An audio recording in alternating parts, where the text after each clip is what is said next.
السلام علیکم ورحمۃ اللہ وبرکاتہ۔ نحمدہ ونصلی علی رسولہ الکریم، اما بعد فاعوذ باللہ من الشیطان الرجیم، بسم اللہ الرحمن الرحیم۔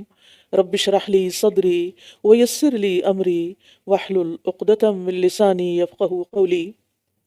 الحمد للہ الذی اعطى كل شیء خلقہ ثم ہدی واعان عبادہ السائرین الیہ علی التقی وأودع القلوب ما شاء منها من الحکمت والنور والنقا۔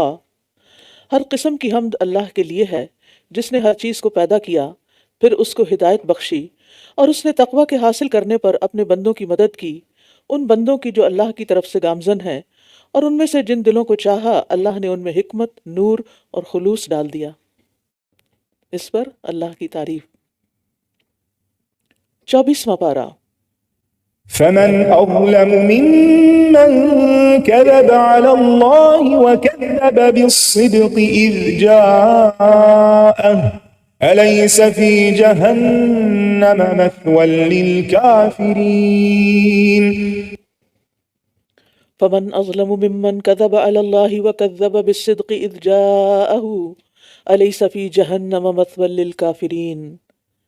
پھر اس شخص سے بڑا ظالم کون ہو سکتا ہے جو اللہ پر جھوٹ بولے اور سچائی کو جھٹلا دے جبکہ وہ اس کے پاس آ چکی ہو؟ کیا ایسے کافروں کے لیے جہنم میں کوئی ٹھکانہ نہیں؟ ظلم کہتے ہیں کسی چیز کو اس کی جگہ کے علاوہ کہیں اور رکھنا اور کسی کا حق دوسرے کو دے دینا، یعنی حق کسی کا بنتا ہے اور دے کسی اور کو دینا، کیونکہ آدمی اندھیرے میں کسی چیز کو اس کی اصل جگہ نہیں رکھ سکتا، تو ظلم کا لفظی معنی اندھیرا بھی ہوتا ہے۔ تو یہاں اللہ یعنی وہ شخص سب سے بڑا ظالم ہے، وہ شخص سب سے زیادہ ناانصافی کی بات کر رہا ہے جو اللہ پر جھوٹ باندھتا ہے، اور اللہ پر جھوٹ باندھنے سے مراد شرک کرنا، یعنی اس کے ساتھ کسی اور کی عبادت کرنا۔ عبادت کس کا حق ہے؟ اللہ کا، اور وہ یہ حق اللہ کو دینے کی بجائے کسی اور کو دے رہا ہے، تو یہی تو ظلم ہے کہ حق کسی کا اور دیا کسی اور کو جا رہا ہے۔ تو اس سے بڑا ظالم کون ہے جو اللہ کا حق اللہ کو نہ دے، وہ غیر اللہ کو دے دے۔ مثلا ہمیں بھی نیکی کرنی چاہیے اللہ کی رضا کے لیے، لیکن اگر ہم نیکی کر رہے ہیں لوگوں کو دکھانے کے لیے، لوگوں کو راضی کرنے کے لیے، تو پھر یہ بھی ایک طرح کا ظلم ہو جاتا ہے۔ تو یہاں چونکہ شرک مراد ہے، اور شرک کی کئی صورتیں ہوتی ہیں، ان میں شرک اکبر بھی ہے، شرک اصغر بھی ہے۔ اور شرک اکبر میں جیسے اللہ کا قرب حاصل کرنے کے لیے اولیاء کی عبادت کرنا، یا اللہ کی اولاد قرار دینا، یا نعمت ملنے پر اللہ کے علاوہ اوروں کو شریک کر لینا کہ فلاں کی وجہ سے مجھے ملی ہے، فلاں بزرگ نے مجھے دی ہے۔ پھر اسی طرح طاغوت کی عبادت کرنا، تو اللہ سبحانہ وتعالیٰ نے ان سب کا رد فرما دیا۔ والذی جاء بالصدق وصدق به اولئک هم المتقون۔ تقوی کا معیار دیا جا رہا ہے، اور وہ جو سچائی کو لایا اور جس نے اس کی تصدیق کی وہی لوگ متقی ہیں۔ سچائی کو لانے والا کون ہے؟ محمد صلی اللہ علیہ وسلم، جو سچا دین لے کر آئے ہیں، دین حق۔ اور پھر آپ کے بعد ہر وہ شخص جو خالص دین لوگوں کو پیش کرے، جس میں کسی قسم کی کوئی ملاوٹ نہ ہو، کوئی بدعت نہ ہو۔ اور صدق بھی سے مراد بعض مفسرین اس سے حضرت ابوبکر صدیق رضی اللہ عنہ لیتے ہیں، جنہوں نے سب سے پہلے آپ صلی اللہ علیہ وسلم کی تصدیق کی، آپ پر ایمان لے آئے، اور بعض نے اسے عام رکھا ہے جس میں سب مومن شامل ہیں جو رسول اللہ صلی اللہ علیہ وسلم کی رسالت پر ایمان رکھتے ہیں اور آپ کو سچا مانتے ہیں۔ انبیاء کی تصدیق کرنا ایک بہت بڑا نیکی کا کام ہے۔ نبی صلی اللہ علیہ وسلم نے فرمایا، اہل جنت بالائی منزل والوں کو اپنے اوپر اس طرح دیکھیں گے جس طرح لوگ آسمان کے مشرق یا مغربی کنارے پر چمکتا ہوا گہرا ستارہ دیکھتے ہیں، کیونکہ اہل جنت کا آپس میں مراتب کا فرق ہوگا۔ لوگوں نے عرض کیا، اللہ کے رسول، یہ تو انبیاء کے مقام ہیں، ان کے مرتبہ پر تو اور کوئی پہنچ نہیں سکتا۔ آپ نے فرمایا، کیوں نہیں؟ اس ذات کی قسم جس کے ہاتھ میں میری جان ہے، جو لوگ اللہ پر ایمان لائے اور رسولوں کی تصدیق کی، وہ ان مراتب کو حاصل کر پائیں گے۔ تو کسی بھی نیک عمل سے پہلے سچا اور خالص ایمان کا ہونا ضروری ہے، وداؤٹ اینی ڈاؤٹ، کسی بھی شک و شبہ کے بغیر۔ لَهُمْ مَا يَشَاءُونَ عِنْدَ رَبِّهِمْ ذَلِكَ جَزَاءُ الْمُحْسِنِينَ۔ ان کے لیے ان کے رب کے پاس وہ سب کچھ ہے جو وہ چاہیں گے، نیکوکاروں کا یہی بدلہ ہے۔ ہم میں سے ہر ایک کیا چاہتا ہے؟ اپنے دل سے پوچھیں۔ ہم میں سے ہر ایک کی خواہش یہ ہے کہ اللہ تعالی ہمارے گناہ معاف کر دے، تو جو ایمان لائیں گے، تصدیق کریں گے، تو پھر ان کے ساتھ کیا معاملہ ہوگا؟ ان کے گناہ معاف ہو جائیں گے، جو وہ چاہیں گے وہ ہوگا، کیونکہ انہوں نے اللہ کی چاہت کو مان لیا۔ ان کے درجات بلند ہوں گے، ان کو جنتیں ملیں گی، کیونکہ ہر بندے کی یہی، ہر مومن کی یہی خواہش ہوتی ہے کہ اس کو اللہ سبحانہ تعالیٰ کی رضا حاصل ہو، جنت میں داخلہ ہو۔ اور جب ایک دفعہ جنت میں داخل ہو گیا تو پھر وہاں کیا ملے گا؟ وہ سب کچھ جو انسان چاہے گا۔ ذالک جزاء المحسنین، یہ محسنین کا بدلہ ہے۔ محسنین کا ایک عام مفہوم تو یہ ہے کہ نیکیاں کرنے والے لوگ، ہر نیکی کرنے والا محسن ہوتا ہے، احسان کے درجے پر ہوتا ہے۔ اور دوسرا معنی یہ ہے کہ جو لوگ اخلاص کے ساتھ اللہ تعالیٰ کی عبادت کرتے ہیں، جیسا کہ حدیث جبریل میں آتا ہے، ان تعبد اللہ کأنک تراہ فإن لم تکن تراہ فإنہ یراک، کہ تم اللہ کی عبادت ایسے کرو گویا تم اس کو دیکھ رہے ہو۔ یعنی پھر جب یہ احساس ہوگا کہ ہم اللہ کو دیکھ رہے ہیں تو پھر دھیان کسی اور کی طرف تو نہیں جائے گا، کسی اور کا خیال تو دل میں نہیں آئے گا۔ اور اگر یہ نہ ہو تو اس سے اگلا درجہ نچلا کیا ہے کہ اللہ ہمیں دیکھ رہا ہے۔ جس انسان کے دل میں نیکی کرتے ہوئے یہ خیال آ جاتا ہے کہ مجھے اللہ تعالیٰ دیکھ رہا ہے، اس کے کام کی کوالٹی بڑھ جاتی، اس میں خوبصورتی پیدا ہو جاتی، وہ احسان کے درجے میں کام ہوتا ہے۔ اور تیسرا وہ محسن ہوتا ہے جو لوگوں کے ساتھ حسن سلوک اور اچھا برتاؤ کرتا ہے۔ اور چوتھا، ہر نیک عمل کو اچھے طریقے سے، اچھے خشوع و خضوع کے ساتھ اور سنت کے مطابق کرنا، اور کثرت سے زیادہ اس کی خوبصورتی یا حسن کا خیال رکھنا، ایسا کرنے والا محسن کہلاتا ہے۔ لیکفر اللہ عنہم اسوأ الذی عملوا، تاکہ اللہ ان کے برے اعمال کو ان سے دور کر دے اور انہیں ان کے اچھے اعمال کے بدلے میں بہترین اجر عطا کرے جو وہ کیا کرتے تھے۔ الیس اللہ بکاف عبدہ، کیا اللہ اپنے بندے کے لیے کافی نہیں؟ ویخوفونک بالذین من دونہ ومن یضلل اللہ فما لہ من ہاد، اور وہ آپ کو ان معبودوں سے ڈراتے ہیں، اور یہ آپ کو ان معبودوں سے ڈراتے ہیں جو اس کے سوا ہیں، یعنی اللہ کے سوا، اور جسے اللہ بھٹکا دے اسے کوئی ہدایت دینے والا نہیں۔ تو اللہ اپنے بندوں کو، مومن بندوں کو دنیا اور آخرت میں کافی ہے۔ یہ ذکر کرنے کے بعد کہ وہ مومنوں کو جنت میں جو چاہیں گے وہ عطا کر دے گا اور ان کے بدترین اعمال ان سے دور کر دے گا، ساتھ ہی یہ بھی بیان کر دیا کہ اللہ تعالیٰ انہیں ان کے دنیا کے کاموں میں بھی ان کے لیے کافی ہو جائے گا، ان کے دشمنوں کی طرف سے بھی ان کو کافی ہو جائے گا۔ اور اس کو بہت زبردست انداز میں بیان کیا گیا، الیس اللہ بکاف عبدہ۔ ایک تو یہ نا اللہ ہر چیز میں کافی ہے، لیکن یہاں کہا گیا الیس اللہ بکاف عبدہ، کیا اللہ اپنے بندے کے لیے کافی نہیں؟ اگر وہ کافی ہے تو پھر کسی اور کی طرف توجہ کرنے کی کیا ضرورت ہے؟ اور یہ صرف نبی صلی اللہ علیہ وسلم کے لیے نہیں بلکہ ہر بندے کے لیے ہے۔ ہر وہ بندہ جو اللہ تعالیٰ کی طرف رجوع کرے، اللہ تعالیٰ اس کے لیے کافی ہے۔ جبکہ لوگ اپنے معبودوں سے ڈراتے ہیں اور کہتے ہیں کہ ان کی برائی سے باز رہو اور ان کا انکار نہ کرو، تو بات یہ ہے کہ ڈراتے کیا تھے کہ اگر تم نے ہمارے معبودوں کو کچھ کہا تو پھر ان کی طرف سے تمہیں کوئی تکلیف پہنچ جائے گی۔ آج بھی لوگ ایسی باتیں کرتے ہیں کہ اگر غلط کوئی منت مانی ہوئی اور اس کو روکا جائے کہ دیکھو یہ شرک میں آتا ہے، لوگ 11ویں شریف دیتے ہیں جس میں عبد القادر جیلانی کے نام پر وہ اپنی بھینسوں کا دودھ جو ہے وہ مفت بانٹتے ہیں کہ یہ ان کے نام کی ہے۔ تو کوئی بھی چیز اللہ کے نام کے سوا کسی اور کے نام پر نہیں دی جا سکتی، یہ بھی شرک کی ایک قسم ہو جاتی۔ اور جب ان کو کہا جاتا ہے کہ یہ ایسا نہ کرو تو کہتے نہیں ہماری بھینس مر جائے گی اور پھر ان کی بد دعا لگ جائے گی ہمیں۔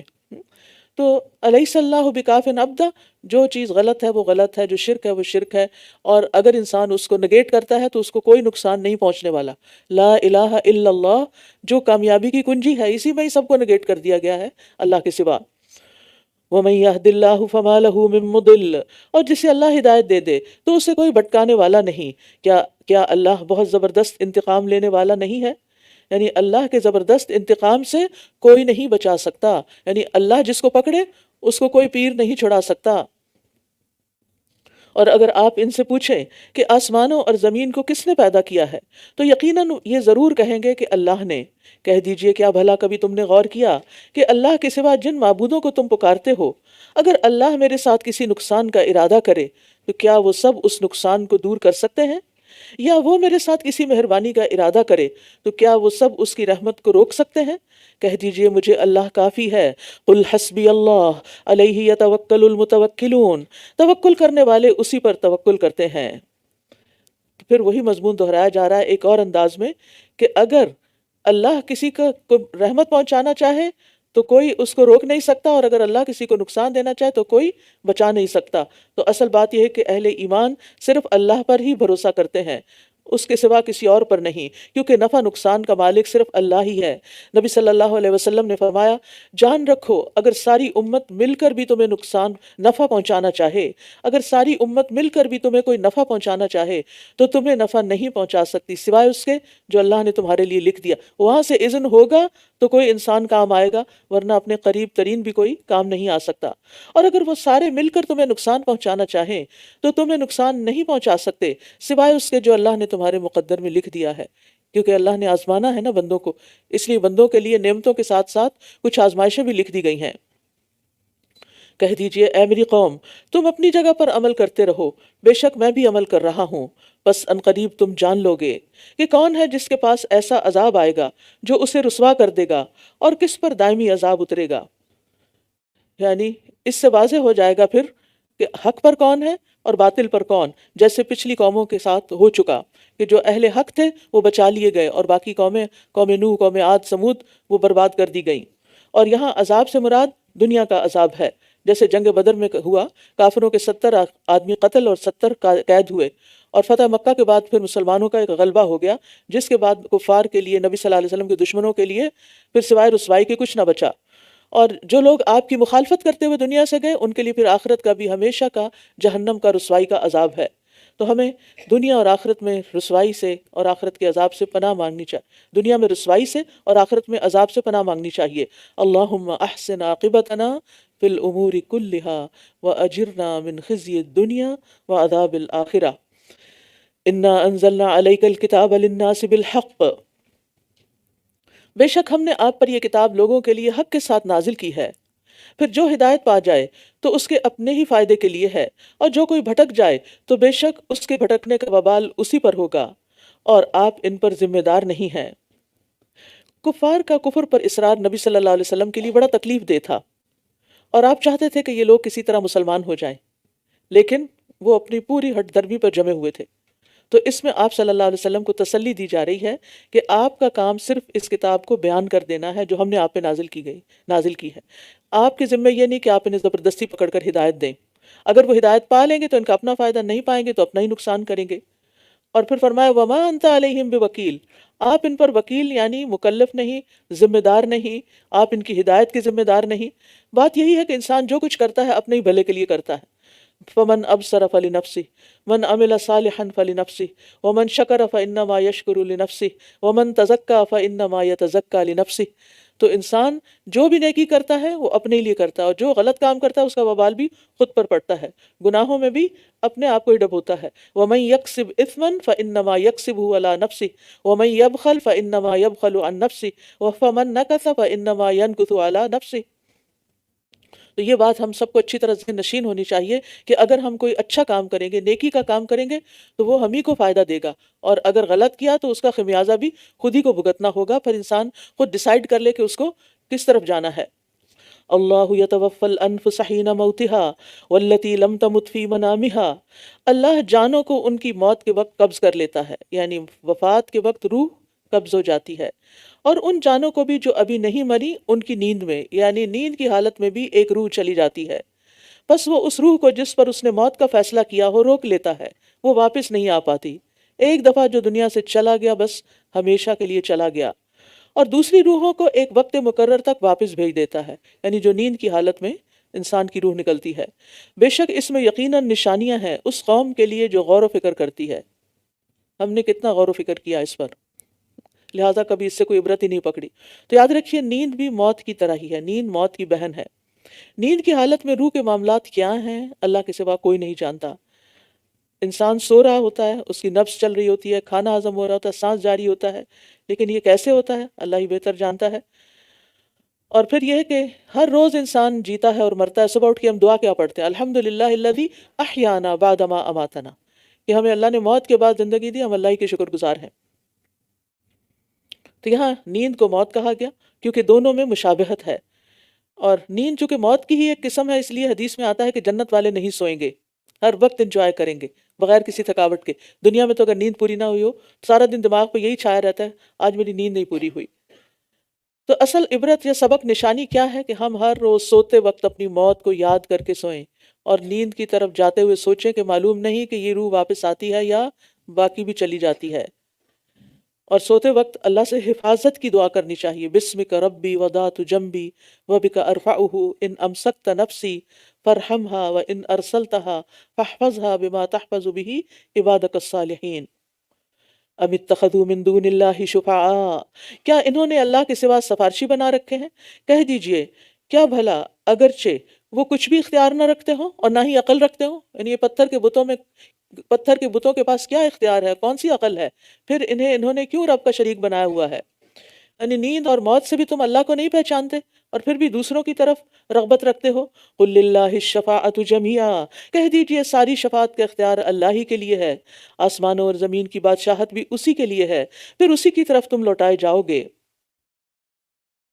یعنی اللہ کی اجازت کے بغیر کوئی سفارش نہیں کر سکے گا، جب شفاعت کا اختیار بھی اللہ کے، کیونکہ یہ کہتے تھے نا کہ یہ بت اور یہ سب جو ہیں جن کی ہم اللہ کے سوا جن کو بڑا مانتے ہیں یہ اللہ کے ہاں سفارش کریں گے، تو ان کی سفارش تو اللہ منظور کرے گا تو پھر ہی فائدہ دے گی۔ تو یہی بات یہاں کہی گئی کہ شفاعت کے لیے کسی سہارے کو مت ڈھونڈو، جس سے اللہ راضی ہو گیا اس کے لیے وہ خود ہی اجازت دے دے گا۔ اور جب اکیلے اللہ کا ذکر کیا جاتا ہے تو وہ لوگ جو آخرت پر یقین نہیں رکھتے ان کے دل اس سے نفرت کرتے ہیں، یعنی توحید کا سبق وہ سن نہیں پاتے، ان کو کچھ کھٹک ہونے لگتی، تکلیف ہونے لگتی ہے۔ اور جب ان کا ذکر کیا جاتا ہے جو اس کے علاوہ ہیں تو یکا یک یہ خوش ہو جاتے ہیں، یعنی ان کے بزرگوں کا اور ان کے بڑوں کا جب ذکر ہوتا ہے، ان کی کرامتیں اور ان کے قصے کہانیاں سنائے جاتے ہیں تو اس میں خوب دل لگاتے ہیں، لیکن جب اللہ کی پہچان اور اللہ کو پہچان کرانے والی نشانیاں اور قرآن کی آیات پر توجہ دلائی جاتی ہے تو وہاں ان کا دل نہیں لگتا۔ آپ دیکھیں آج بھی لوگ اگر یا اللہ مدد کہہ کے کہے نا کسی کو اللہ سے دعا کرو، اللہ کو پکارو، تو وہ کوئی بہت خوش نہیں ہوتے، اور بعض لوگ تو اس پہ ناراض ہی ہو جاتے ہیں، ان کو یہ جملہ ہی اچھا نہیں لگتا، ایسے بھی لوگ ہیں۔ لیکن جب ان کو کہا جائے یا علی مدد یا رسول اللہ مدد کہو تو بڑے خوش ہو کے زوردار نعرے بھی لگائیں گے، ان کے دل کی کلیاں کھل اٹھتی ہیں۔ تو توحید کی طرف بلانے پر تو ابو لہب نے بھی دشمنی کی تھی، اور آج بھی لوگ ایسے لوگوں کے دشمن بن جاتے ہیں جو لوگوں کو خالصتاً صرف ایک اللہ کی عبادت کے لیے پکارتے ہیں، بلاتے ہیں۔ قل اللہم فاطر السماوات والارض، کہہ دیجئے اے اللہ آسمانوں اور زمین کے پیدا کرنے والے، غیب اور حاضر کے جاننے والے، تو ہی اپنے بندوں کے درمیان اس معاملے میں فیصلہ کرے گا جس میں وہ اختلاف کرتے تھے۔ نبی صلی اللہ علیہ وسلم تہجد کی دعا استفتاح میں یہ آیت پڑھا کرتے تھے، یہ دعا پڑھتے تھے اللہم رب جبریل و میکائیل و اسرافیل فاطر السماوات والارض عالم الغیب والشہادہ انت تحکم بین عبادک فیما کانوا فیہ یختلفون اہدنی لما اختلف فیہ من الحق باذنک انک تہدی من تشاء الی صراط مستقیم۔ جو لوگ تہجد پڑھتے ہیں وہ اس دعا کو یاد کر لیں۔ ابن جبیر کہتے ہیں میں ایک آیت کا مقام جانتا ہوں، جو انسان بھی اس کو پڑھتا ہے اور اللہ سے سوال کرتا ہے تو اللہ اس کو وہ ضرور دے دیتا ہے، اور وہ یہی آیت ہے۔ یعنی اس آیت کو پڑھ کر دعا کی جائے تو دعا قبول ہوتی ہے، یعنی یہ مقبول دعا ہے۔ اور بے شک اگر ان لوگوں کے لیے جنہوں نے ظلم کیا وہ سب کچھ ہو جو زمین میں ہے اور اس کے ساتھ اسی کی مانند اتنا ہی اور بھی، تو وہ قیامت کے دن برے عذاب سے بچنے کے لیے اسے ضرور فدیے میں دے دیں، اور اللہ کی طرف سے ان کے لیے وہ کچھ ظاہر ہو جائے گا جس کا یہ گمان بھی نہ رکھتے ہوں گے۔ تو بات یہ ہے کہ قیامت کے دن کوئی معاوضہ قبول نہیں ہوگا۔ جو کچھ زمین میں ہے، سارا مال و دولت، سونا چاندی اور سب کچھ، بذات خود زمین بھی، وہ مثلہ معہ، اتنا ہی اور بھی لے آئیں اور فدیہ دینا چاہیں کہ اس کے بدلے میں ہماری جان چھوڑ دی جائے، تو یہ سارا معاوضہ قبول نہیں کیا جائے گا۔ فَلَن يُقْبَلَ مِنْهُ وَهُوَ فِي الْآخِرَةِ مِنَ الْخَاسِرِينَ، یہ سورۃ آل عمران میں بھی یہ مضمون گزرا ہے۔ تو اور پھر یہ ہے کہ اس وقت ان کو وَبَدَا لَهُم مِّنَ اللَّهِ مَا لَمْ يَكُونُوا يَحْتَسِبُونَ، اللہ کی طرف سے وہ چیزیں سامنے آئیں گی کہ جس کا انہیں کبھی گمان بھی نہ تھا۔ یعنی جو لوگ غلط کام کر کے، شرکیہ کام کر کے ان کو نیکیاں سمجھتے تھے، تو ان پر واضح ہوگا کہ وہ تو کہیں ہے ہی نہیں، وہ تو نیکیاں تھیں ہی نہیں۔ اس لیے ہمیشہ محتاط رہنا چاہیے بدعات سے، کہ کہیں ایسا نہ ہو کہ ہم کسی ایسے کام کو عبادت یا نیکی سمجھ کے کریں جس کی کوئی اصل ہی نہیں، جو سنت سے ثابت ہی نہیں، اور پھر جب اللہ کے حضور حاضر ہوں تو اس کا کوئی اجر و ثواب ہی نہ ہو، وہ اعمال نامے میں کہیں نظر ہی نہ آئے۔ کتنی وحشت ہوگی اس وقت۔ آپ اگر کوئی چیز اپنی کہیں رکھیں کہ بوقت ضرورت مجھے کام آئے گی، کچھ پیسے ہی رکھ دیں، اور جس وقت آپ کو شدید ضرورت ہو وہ نکلے ہی نہ. مثلا آپ شاپنگ پہ گئے ہیں، ساری گروسری اکٹھی کر لی، کاؤنٹر پہ آئے اور بڑے اطمینان سے آپ نے والٹ کھولا کہ میں اپنا کارڈ نکالتی ہوں، وہ کارڈ ہے ہی کوئی نہیں وہاں. کیا گزرے گی آپ پر کہ میری ساری محنت ضائع گئی؟ کیونکہ چیزوں کو سلیکٹ کرنے میں بھی ایک ٹائم لگتا ہے. تو اس وقت صرف یہ نہیں کہ یہ محنت، بلکہ یہ بھی کہ وہ کارڈ کہاں گیا، وہ کوئی مس یوز نہ کر لے. یعنی کیسی عجیب کیفیت ہوتی ہے جب انسان اپنی محنت کا کوئی پھل نہیں دیکھتا، کوئی نتیجہ نہیں دیکھتا.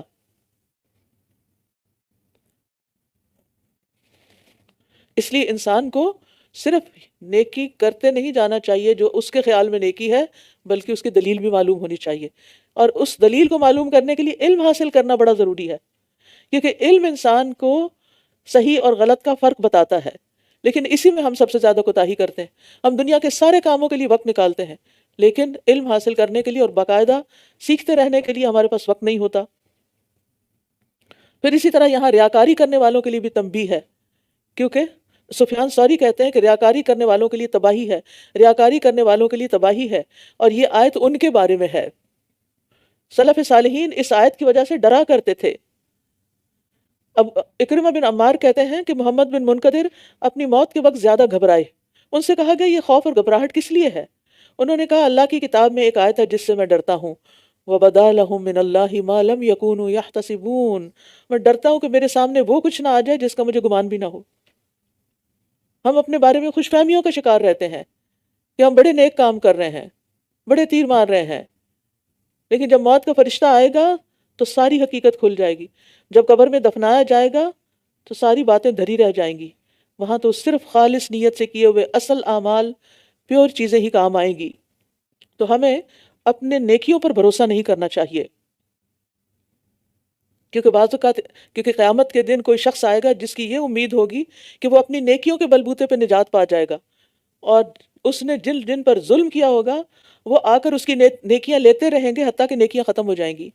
ایک مظلوم آ جائے گا، اب اس کی حسنات تو ختم ہو جائیں گی، تو اس مظلوم کی برائیاں اس کے کھاتے میں ڈال دی جائیں گی.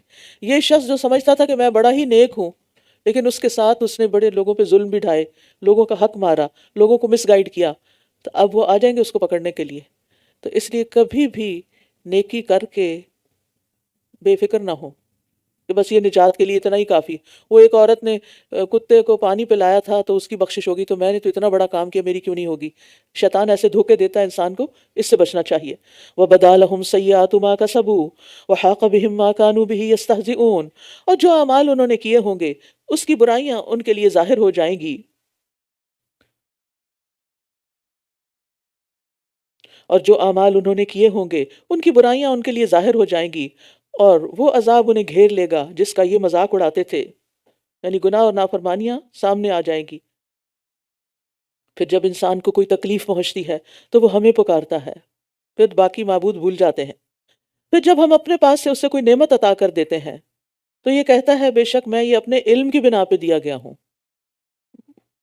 بلکہ یہ تو ایک آزمائش ہے. لیکن ان کے اکثر لوگ علم نہیں رکھتے، اور یہ انسانوں کی اکثریت کا حال ہے کہ جب انہیں کوئی بیماری، کوئی تکلیف پہنچتی ہے تو اس سے چھٹکارے کے لیے تو اللہ کو پکارتے ہیں، گڑ گڑاتے ہیں، دعائیں کرتے ہیں، صدقے کرتے ہیں، اور جب نعمت مل جاتی ہے تو ملتے ہی سرکش ہو جاتے ہیں کہ اس میں اللہ کا کیا احسان، یہ تو میری اپنی دانائی اور عقل مندی اور تدبیر اور علم کا نتیجہ ہے. تو نعمتیں انسان کے امتحان کے لیے ملتی ہیں. تو ہم اللہ سے دعا کرتے رہا کریں کہ اللہ تعالیٰ یہ نعمتیں ہمیں آپ کے قریب کریں، نہ کہ ہمارے لیے فتنے کا سبب بنے. یقیناً ان سے پہلے کے لوگوں نے بھی یہی کہا تھا، تو جو کمائی وہ کرتے تھے وہ ان کے کچھ کام نہ آئی. یعنی دنیاوی مہارتیں اللہ کے عذاب سے بچا نہیں سکتی. دنیا کے کسی بھی کام کا ماسٹر ہونا اور اس کی وجہ سے دنیا میں سکسیسفل ہونا اللہ کے نزدیک کوئی میٹر نہیں کرتا. وہاں وہی چیزیں، وہی سکہ کام آئے گا جو وہاں چلتا ہے. جو کام اس نے بتائے ہیں وہ کیے جائیں گے تو ہی کچھ ملے گا. فَأَصَابَهُمْ سَيِّئَاتُ مَا كَسَبُوا. تو انہیں ان اعمال کے برے نتائج آ پہنچے جو انہوں نے کیے، اور ان قریب ان میں سے جن لوگوں نے ظلم کیا انہیں بھی ان اعمال کے برے نتائج پہنچیں گے جو انہوں نے کیے، اور یہ اللہ کو عاجز کرنے والے نہیں. یعنی مختلف عذابوں کی صورت میں وبال آ جائیں گے. کیا بھلا یہ جانتے نہیں کہ بے شک اللہ رزق کشادہ کر دیتا ہے جس کے لیے چاہتا ہے اور تنگ کر دیتا ہے؟ بے شک اس میں البتہ نشانیاں ہیں ان لوگوں کے لیے جو ایمان لاتے ہیں۔ تو یاد رکھیے رزق کی فراوانی اور تنگی اللہ کی مشیت پر موقوف ہے، اور رزق میں صرف مال ہی نہیں ہوتا، ہر نعمت ہی رزق ہے۔ یعنی جو بھی ہمیں ملا ہے، چاہے مادی رزق ہے یا مانوی رزق، جیسے علم بھی ایک رزق ہے لیکن یہ مادی تو نہیں، یہ مانوی رزق ہے۔ اسی طرح باقی چیزیں، مال، اولاد، شوہر، اہل و عیال، صحت، محبت، قبولیت، یہ سب چیزیں رزق ہیں، اور ان کے ساتھ اللہ نے بندوں پر احسان فرمایا ہے۔ قُلْ يَا عِبَادِيَ الَّذِينَ أَسْرَفُوا عَلَىٰ أَنفُسِهِمْ لَا تَقْنَطُوا مِن رَحْمَةِ اللَّهِ، کہہ دیجئے اے میرے وہ بندو جنہوں نے گناہ کر کے اپنی جانوں پر زیادتی کی ہے، اللہ کی رحمت سے مایوس نہ ہو، بے شک اللہ سب گناہوں کو بخش دیتا ہے، بے شک وہی بہت بخشنے والا، نہایت رحم کرنے والا ہے۔ یعنی اللہ کی مغفرت اور رحمت بڑی وسیع ہے، اور اس سے نا امید نہیں ہونا چاہیے، لیکن اس سے پہلے وہ کب ملتی ہے؟ توبہ کرنے والوں کو، اللہ کی طرف رجوع کرنے والوں کو، استغفار کرنے والوں کو۔ اور اسی طرح نہ خود رحمت سے کبھی مایوس ہوں اور نہ دوسروں کو کریں، اور کسی کے بارے میں کبھی یہ نہ کہیں کہ اللہ اسے معاف نہیں کرے گا۔ اللہ تعالیٰ سارے گناہ معاف کر سکتا ہے، وہ بڑے بڑے گناہ معاف کر دیتا ہے، اور یہ امید دلانے والی سب سے بڑی آیت ہے جو قرآن مجید میں ہے کہ ان اللہ یغفر الذنوب جمیعا۔ کچھ گناہ تو انسان کی نیکیوں کی وجہ سے مٹتے جاتے ہیں، یعنی نیکیاں آتی جاتی ہیں، گناہ جو ہے وہ دھلتے چلے جاتے ہیں، لیکن اور کچھ گناہ توبہ استغفار سے، کچھ گناہ کفارہ دینے سے اور اس کا بدلہ دینے سے۔ تو اس لیے انسان صحیح طرز عمل اختیار کرے۔ وَأَنِيبُوا إِلَىٰ رَبِّكُمْ وَأَسْلِمُوا لَهُ، اور اپنے رب کی طرف لوٹ آؤ اور اس کے فرما بردار بن جاؤ۔ اگر چاہتے ہو کہ رب معاف کر دے تو پھر کیا کرنا ہوگا؟ رب کی طرف پلٹنا ہوگا، اس سے پہلے کہ تمہارے پاس عذاب آ جائے، پھر تم مدد نہ کیے جاؤ گے۔ انابت کا مطلب ہوتا ہے اللہ کی رضا کی طرف جلدی کرنا، اور ہر وقت اللہ کی طرف رجوع کرنا، ہر چھوٹی بڑی مشکل میں اللہ ہی کو پکارنا، اللہ کے لیے خالص عمل کرنا۔ اور جو منیب ہوتا ہے یعنی انابت والا، وہ اللہ سبحانہ وتعالیٰ کے سامنے عاجزی کرتا ہے، اپنی خواہشات کو چھوڑ دیتا ہے، اللہ کے ساتھ تعلق قائم کرتا ہے، اللہ کی تعظیم اور حرمت کو پہچانتا ہے۔ تو مطلب یہ ہے کہ دل سے اللہ کی طرف رجوع کرو، اور پھر وَأَسْلِمُوا لَهُ، اس کے سامنے سر تسلیم خم کر دو، کیونکہ اسلام کی تعریف ہی یہی ہے کہ تم اپنا چہرہ اللہ کے سپرد کر دو۔ تو دنیاوی عذاب آنے سے پہلے پہلے توبہ کر لینی چاہیے، نیک عمل کر لینے چاہیے۔ وَاتَّبِعُوا أَحْسَنَ مَا أُنزِلَ إِلَيْكُم مِّن رَّبِّكُمْ، اور تمہارے رب کی طرف سے جو تمہاری طرف نازل کیا گیا ہے تم اس کی بہترین طریقے سے پیروی کرو، اس سے پہلے کہ عذاب تمہارے پاس اچانک آ جائے اور تم اس کا شعور بھی نہ رکھتے ہو۔ یعنی انتظار نہ کرو کہ حج کروں گا تو توبہ کروں گا، اور فلاں عمر میں پہنچوں گا ریٹائرمنٹ کی تو پھر توبہ کر لوں گا۔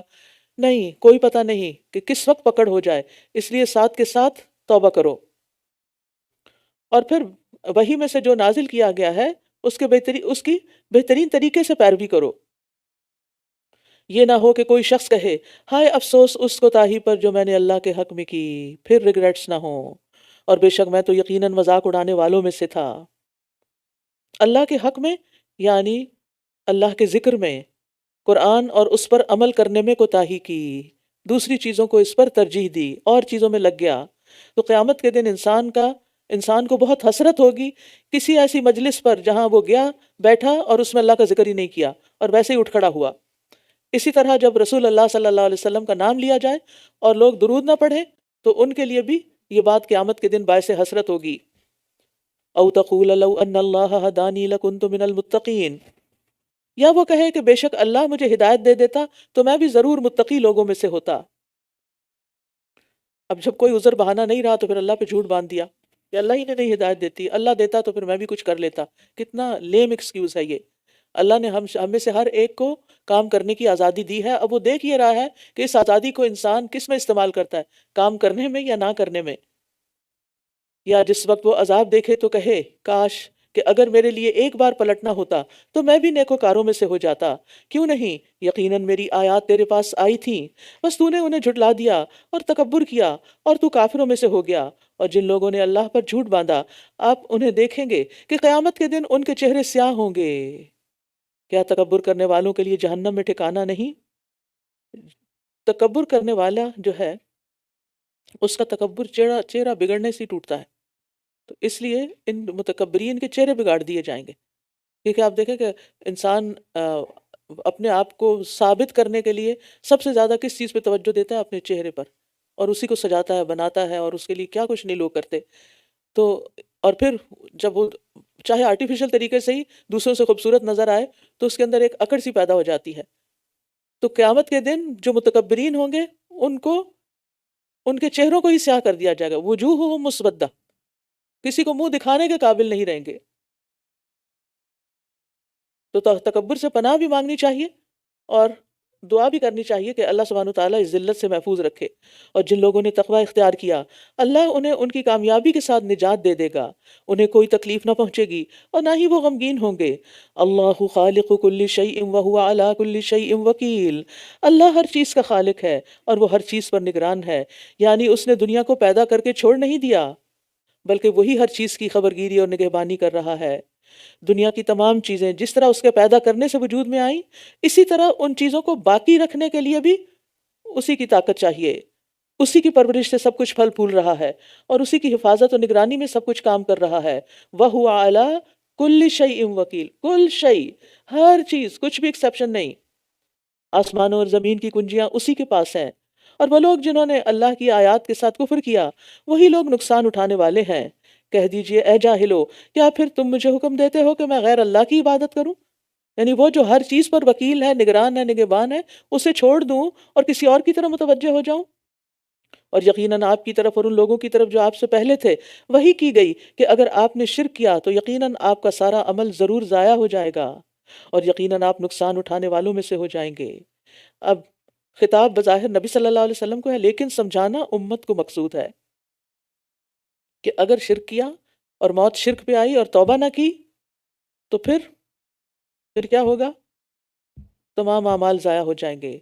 یاد رکھیے، شرک کرنے والا کتنا ہی بڑا کیوں نہ ہو، کتنا ہی بظاہر پارسا کیوں نہ ہو، لیکن اگر اس کے اندر شرک کی کوئی خو ہے تو وہ پارسائی آخرت میں کام نہیں آئے گی۔ ہو سکتا ہے دنیا میں وہ اپنے حال حلیے سے دوسروں کو بڑا متاثر کر لے۔ بل اللہ فاعبد وکن من الشاکرین، بلکہ آپ اللہ ہی کی عبادت کریں اور شکر گزاروں میں سے ہو جائیں۔ اور انہوں نے اللہ کی قدر نہیں کی جیسا کہ اس کی قدر کرنے کا حق تھا، اور ساری زمین قیامت کے دن اس کی مٹھی میں ہوگی اور آسمان اس کے دائیں ہاتھ میں لپٹے ہوئے ہوں گے۔ وہ پاک اور بہت بلندر ہے اس سے جو یہ شرک کرتے ہیں، وہ پاک اور بہت بلندر ہے اس سے جو یہ شرک کرتے ہیں۔ اللہ تعالیٰ کا یہ شکوہ ہے ان مشرکین سے کہ انہوں نے اللہ کی عظمت اور کبریائی کا اندازہ ہی نہیں لگایا کہ وہ کتنی بلند ہستی ہے، اور اس کے سامنے یہ کن پتھر کی مورتیوں کو رکھے میں اس کے برابر قرار دے کر۔ اگر وہ اللہ کی بڑائی جانتے تو کسی اور طرف متوجہ بھی نہ ہوتے۔ وَنُفِخَ فِي الصُّورِ، اور سور میں پھونک دیا جائے گا تو آسمانوں اور زمین میں جو کوئی ہیں سب بے ہوش ہو جائیں گے۔ استغفر اللہ۔ مگر جسے اللہ چاہے گا وہ بچ جائے گا۔ پھر اس میں دوسری مرتبہ پھونکا جائے گا تو یکا یک وہ کھڑے ہو کر دیکھنے لگیں گے، اور زمین اپنے رب کے نور سے چمک اٹھے گی، اور کتاب اعمال رکھ دی جائے گی، اور انبیاء اور سب گواہوں کو لایا جائے گا، اور ان کے درمیان حق کے ساتھ فیصلہ کر دیا جائے گا، اور وہ ظلم نہ کیے جائیں گے۔ انبیاء کو کیوں لایا جائے گا؟ ان سے پوچھنے کے لیے کہ تم نے اپنی امت کو پیغام پہنچایا تھا یا نہیں، اور پھر یہ بھی کہ تمہاری امت نے کیا جواب دیا تھا۔ اور امت محمد صلی اللہ علیہ وسلم تمام انبیاء کے حق ہونے پر گواہ بنے گی، اور پھر کسی پر کوئی ظلم و زیادتی نہیں ہوگی۔ وَوُفِّيَتْ كُلُّ نَفْسٍ مَّا عَمِلَتْ وَهُوَ أَعْلَمُ بِمَا يَفْعَلُونَ، اور ہر شخص کو اس کے کیے عمل کا پورا پورا بدلہ دیا جائے گا، اور وہ زیادہ جانتا ہے جو کچھ یہ کر رہے ہیں۔ وَسِيقَ الَّذِينَ كَفَرُوا إِلَىٰ جَهَنَّمَ زُمَرًا، اور وہ لوگ جنہوں نے کفر کیا گروہ در گروہ جہنم کی طرف ہانکے جائیں گے، یہاں تک کہ جب وہ اس کے پاس پہنچ جائیں گے تو اس کے دروازے کھول دیے جائیں گے، اور اس کا دربان ان سے کہے گا کیا تمہارے پاس تم ہی میں سے رسول نہیں آئے تھے جو تم پر تمہارے رب کی آیات پڑھتے اور تمہیں تمہاری اس دن کی ملاقات سے ڈراتے؟ وہ کہیں گے کیوں نہیں، لیکن کافروں پر عذاب کی بات ثابت ہو گئی، سچ ثابت ہو گئی۔ سیقہ کا لفظ جو ہے نا، وسیق الذین، یہ ساقہ یسوق سے ہے، کسی کو اپنے آگے رکھ کر پیچھے سے ہانکنا، تو اس میں ذلت کا بھی اظہار ہوتا ہے جس کو ہانکا جا رہا تھا اس کے لیے۔ اور دوسرا کیا ہوتا ہے؟ آگے رہ کے کسی کو پیچھے چلانا۔ اور زمرہ ہوتا ہے وہ گروہ جس کے پیچھے ایک اور گروہ ہو، یعنی اس جماعت کو کہا جاتا ہے جس کے پیچھے اور جماعت آ رہی ہو، وہ زمر ہوتی ہے ورنہ جماعت ہوتی ہے۔ تو یعنی کفار کا جب فیصلہ ہو جائے گا تو انہیں زبردستی جہنم کی طرف دھکیلا جائے گا، اور جہنمیوں کی تقسیم مختلف درجہ بندی کے لحاظ سے ہوگی، اور پھر ان کو مخصوص گیٹس کے ذریعے، جہنم کے دروازوں کے ذریعے جہنم میں داخل کیا جائے گا، اور جو ان کے لیے درجہ مقرر ہوگا وہاں جا کر انہیں چھوڑا جائے گا، جیسے منافقین ان سب سے نچلے درجے میں پھینکے جائیں گے۔ قیل ادخلوا ابواب جہنم خالدین فیہا، ان سے کہا جائے گا آپ جہنم کے دروازوں میں داخل ہو جاؤ، تم اس میں ہمیشہ رہنے والے ہو۔ تو تکبر کرنے والوں کا ٹھکانہ کتنا برا ہے۔ سب سے برا تکبر کیا ہے؟ حق کا انکار کر دینا۔ اور وہ لوگ جنہوں نے اپنے رب کا تقوی اختیار کیا، گروہ در گروہ جنت کی طرف لے جائے جائیں گے، یہاں تک کہ جب وہ اس کے پاس آ جائیں گے اور اس کے دروازے کھول دیے جائیں گے، اور اس کا دربان ان سے کہے گا، اور اس کے دروازے کھولے جا چکے تھے، وفتحت ابوابها، اور اس کا دربان ان سے کہے گا تم پر سلام ہو، تم اچھے رہے، بس ان میں ہمیشہ کے لیے داخل ہو جاؤ، اب اس دروازے سے باہر کبھی نہیں نکلنا۔ اور جنت کے دروازے ان کے لیے پہلے سے کھلے ہوئے ہوں گے۔ ایسا ہوتا ہے نا جب کوئی پیارے مہمان آ رہے ہوں تو انسان ان کے آنے پر بیل بجانے کا بھی ان کو تکلیف نہیں دیتا، پہلے سے ہی دروازہ کھول کے باہر کھڑا ہوتا ہے استقبال کرنے کے لیے۔ تو فرشتے استقبال کر رہے ہوں گے اور دروازے پہلے سے ہی کھلے ملیں گے، دروازہ کھولنے کی بھی زحمت نہیں ہوگی۔ اور اس کا دربان ان سے کہے گا تم پر سلام ہو، تم اچھے رہے، بس ان میں ہمیشہ کے لیے داخل ہو جاؤ۔ یعنی فرشتوں کی طرف سے اکرام اور عزت افزائی ہوگی۔ اور کیا کیا کہیں گے وہ؟ تم پہ سلام ہے، ہر تکلیف، خوف، غم سے اب سلامت ہو تم۔ دوسرا ہے طب تم، یعنی تم پاک رہے شرک وغیرہ سے، اور اب تم ہر گناہ اور برائی سے پاک ہو گئے ہو۔ جہنم میں تو جنت میں جانے کے لیے پہلے پلی پہ روک کر سب کو پاک صاف کیا جائے گا۔ حدیث میں آتا ہے مومن آگ سے بچ کر نکلیں گے تو انہیں جنت اور آگ کے درمیان ایک پل پر روک لیا جائے گا، پھر انہیں ایک دوسرے سے ان کی زیادتیوں کا بدلہ دلا دیا جائے گا جو دنیا میں ایک دوسرے پر ہوئی ہیں۔ یہ سارے جنتی، لیکن دنیا میں کچھ ناراضگیاں بھی تھیں۔ پھر جب خوب پاک صاف ہو جائیں گے تو انہیں جنت میں داخلے کی اجازت ملے گی۔ اور تیسری بات فرشتے کیا کہیں گے؟ چونکہ اب تم پاک ہو چکے ہو لہٰذا اب جنت میں ہمیشہ رہنے والے بن کے داخل ہو جاؤ۔ بہت بڑی بشارت، اللہ تعالیٰ ہمیں بھی ان خوش نصیبوں میں شامل کرے جن کو یہ بشارتیں ملیں گی۔ یہ ہے اچھی گڈ نیوز۔ اور یہ خوشخبری یہ بھی ہے کہ امت محمدی کے وہ لوگ صلی اللہ علیہ وسلم، امت محمدی صلی اللہ علیہ وسلم کے لوگ دوسری امتوں سے پہلے جنت میں جائیں گے۔ اور جنت کے دروازے بھی بہت وسیع ہیں، اور جنت کے مختلف دروازوں کے نام بھی ہیں، جیسے روزہ داروں کے لیے باب الریان ہے۔ وقالوا الحمد للہ الذی صدقنا وعدہ، اور وہ جنتی کہیں گے کہ سب تعریف اللہ کے لیے ہے جس نے ہم سے اپنا وعدہ سچ کر دکھایا اور ہمیں اس زمین کا وارث بنا دیا۔ ہم جنت میں جہاں چاہیں جگہ بنا لیں تو عمل کرنے والوں کا کتنا اچھا بدلہ ہے، یعنی پوری جنت کے وارث بن جائیں گے جتنا بھی ان کا حصہ ہوگا اس میں۔ تو ہوتا ہی ہے نا، وارث کا لفظ کیوں استعمال کیا گیا؟ اس لیے کہ جو جس چیز کا وارث بنتا ہے وہ اس کا پورا مالک بن جاتا ہے، وہ اس کی اونرشپ میں آ جاتی ہے، کوئی اور اس پہ دعویٰ نہیں کر سکتا کہ یہ میری چیز ہے، کیونکہ یہ اس کو ورثے میں ملی تھی اور وہ اس کا مالک بن گیا۔ اور اس کے علاوہ انہیں ان جگہوں کا بھی مالک بنایا جائے گا جو جہنم میں جانے والوں کی تھی جنت میں، ان کے پلاٹس بھی ان کو دے دیے جائیں گے جنت والوں کو۔ اگر وہ نیک عمل کرتے تو یہ مالکانہ حقوق ان جہنمیوں کو ملتے جو جن کے لیے جگہ رکھی گئی تھی۔ اتنی حسرت ہوگی کہ وہاں بھی جگہ تھی، یہاں بھی تھی۔ اب بعض اوقات ایسا ہوتا ہے نا کہ آپ انویسٹ کرتے ہیں، ایک جگہ زمین لے لیتے ہیں، پھر دوسری جگہ لے لیتے ہیں، پھر سوچتے ہیں کہ کس پہ گھر بناؤں، پھر ان میں سے ایک پہ بناتے ہیں۔ ایسے ہی اللہ تعالیٰ نے جنت کی زمین بھی دی ہوئی ہے اور جہنم کی بھی دی ہوئی ہے۔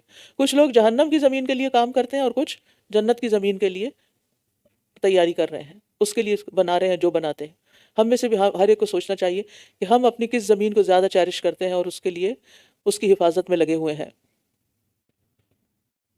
وَتَرَى الْمَلَائِكَةَ حَافِّينَ مِنْ حَوْلِ الْعَرْشِ يُسَبِّحُونَ بِحَمْدِ رَبِّهِمْ وَقُضِيَ بَيْنَهُمْ بِالْحَقِّ وَقِيلَ الْحَمْدُ لِلَّهِ رَبِّ الْعَالَمِينَ۔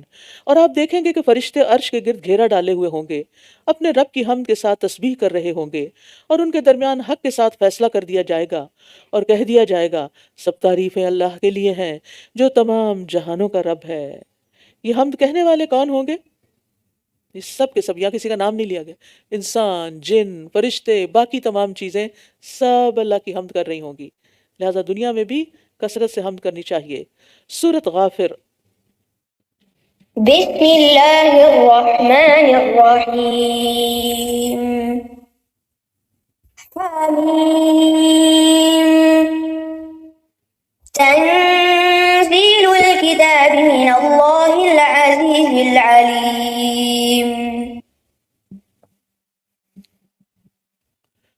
سورت غافر حوامیم صورتوں کی پہلی صورت ہے، وہ صورتیں جو حامیم سے شروع ہوتی ہیں. ابن عباس کہتے ہیں ہر چیز کا ایک مغز ہے اور قرآن کا مغز حوامیم صورتیں ہیں. مجاہد کہتے ہیں ابن مسعود سے روایت کرتے ہوئے حامیم صورتیں دیباج القرآن ہیں، قرآن کا ریشمی حصہ ہیں. بسم اللہ الرحمن الرحیم حامیم تنزیل الکتاب من اللہ العزیز العلیم. اس کتاب کا نازل کرنا اللہ کی طرف سے ہے جو بہت زبردست خوب علم والا ہے، گناہ بخشنے والا اور توبہ قبول کرنے والا، سخت سزا دینے والا، بڑے فضل والا ہے. اس کے سوا کوئی معبود نہیں، اسی کی طرف واپس لوٹنا ہے. یعنی اللہ سبحانہ وتعالیٰ کی بہت سی صفات یہاں بیان ہو رہی ہیں، اور خاص طور پر غافر الذنب، قابل التوب، شدید العقاب، یعنی گناہ بھی بخشتا ہے، توبہ بھی قبول کرتا ہے، لیکن اس کے ساتھ ساتھ سخت سزا بھی دینے والا ہے. ذی الطول، اور بڑے فضل والا بھی ہے، یعنی فراخی عطا کرنے والا ہے، انعام اور فضیلت عطا کر فضل فرمانے والا ہے. یعنی اللہ تعالیٰ توبہ کرنے والے گناہگار کو دو رحمتیں عطا کرتا ہے، فراخی عطا کرتا ہے.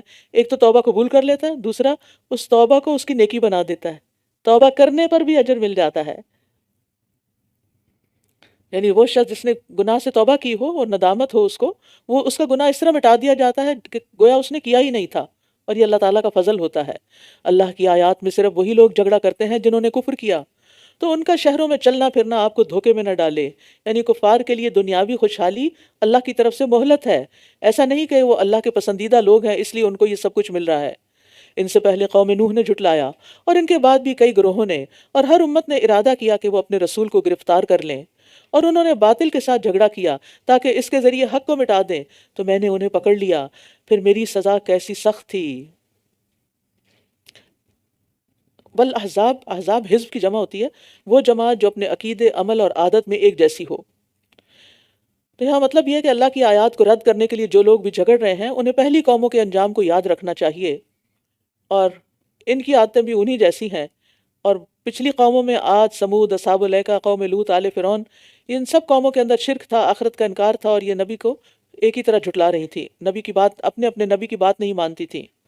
اور ہر امت کیا کر رہی تھی؟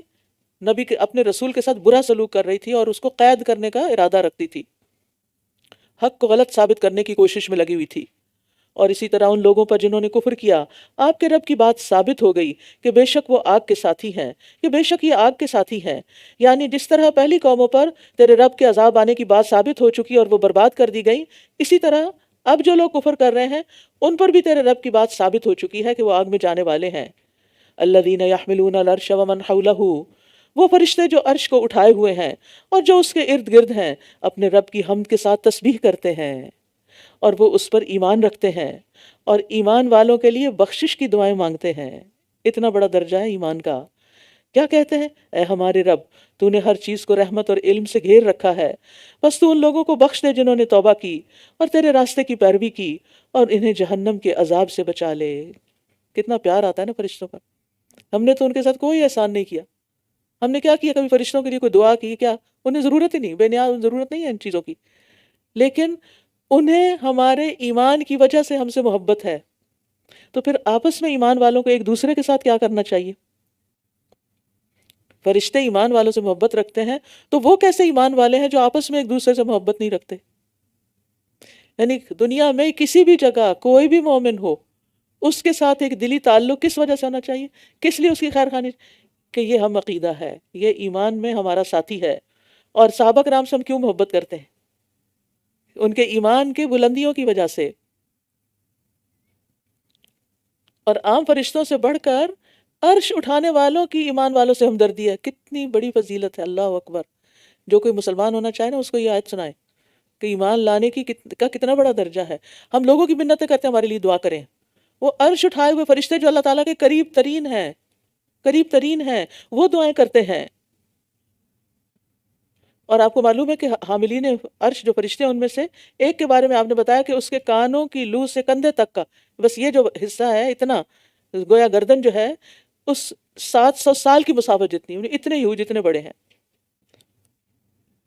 اور پھر ایمان لا کر جب کوئی شخص اچھے کام کرتا ہے اللہ تعالیٰ اس سے محبت کرتے ہیں، حاملین عرش اس سے محبت کرتے ہیں، آسمان کے سارے فرشتے اس سے محبت کرتے ہیں، ساتوں آسمانوں والے، اور پھر زمین پر بھی اس شخص کی محبت عام ہو جاتی ہے۔ اور جو لوگ لوگوں کو خیر کی بات سکھاتے ہیں ان کے لیے تمام اہل زمین اور آسمان دعائیں کرتے ہیں، یہاں تک کہ چونٹی اپنے سوراخ میں اور مچھلیاں اس شخص کے لیے دعائیں خیر کرتی ہیں جو لوگوں کو بھلائی کی باتیں سکھاتا ہے۔ آپ بھی اس خیر میں شریک ہو جائیں، آپ بھی لوگوں کو چاہے ایک بات کیوں نہ سکھائیں، ہر روز جو کچھ سیکھتے ہیں اس میں یہ جملے جو آپ بولتے ہیں یہ اسی وجہ سے آپ سے کہلواتیوں کو پتہ چل جائے کہ آپ کو بات صحیح سمجھ آ گئی، اور جو ایک اچھی حکمت کی بات سمجھ آئے ایک دن وہ کسی ایک شخص کے ساتھ تو ضرور شیئر کر دیں، اور پھر کسی کی غیر موجودگی میں اس کے لیے دعا کرنے والوں کے لیے فرشتے دعا کرتے ہیں۔ تو ہمیں سب کو دعاؤں میں یاد رکھنا چاہیے۔ کیا کہتے ہیں؟ اے ہمارے رب، اور انہیں ہمیشگی کے باغات میں داخل کرنا جن کا تو نے ان سے وعدہ کیا ہے، اور ان کو بھی جو ان کے آباء و اجداد اور بیویوں اور اولادوں میں سے نیک ہوں۔ نیکوں کے لیے ہیں دعائیں۔ بے شک تو ہی بہت زبردست خوب حکمت والا ہے، اور انہیں برائیوں سے بچا، اور جسے تو نے اس دن برائیوں کی سزا سے بچا لیا تو یقیناً تو نے اس پر رحم کیا، اور یہی بہت بڑی کامیابی ہے۔ تو گناہوں سے بچا لیا جانا بھی اللہ ہی کی رحمت ہے۔ بے شک جن لوگوں نے کفر کیا انہیں پکار کر کہا جائے گا کہ جب تم ایمان کی طرف بلائے جاتے تھے اور تم انکار کر دیتے تھے تو اللہ کی ناراضگی تم پر تمہاری خود پر آج کی ناراضگی سے کہیں زیادہ تھی۔ انسان جب کسی مصیبت میں پڑتا ہے تو اسے اپنے آپ پر بھی غصہ آتا ہے کہ میں نے غلط کام کیوں کیا کہ میں یہاں پر، آپ اگر غلط ٹرن لے لیتے ہیں ہائی وے میں اور دور جا نکلتے ہیں تو کس پہ غصہ آتا ہے؟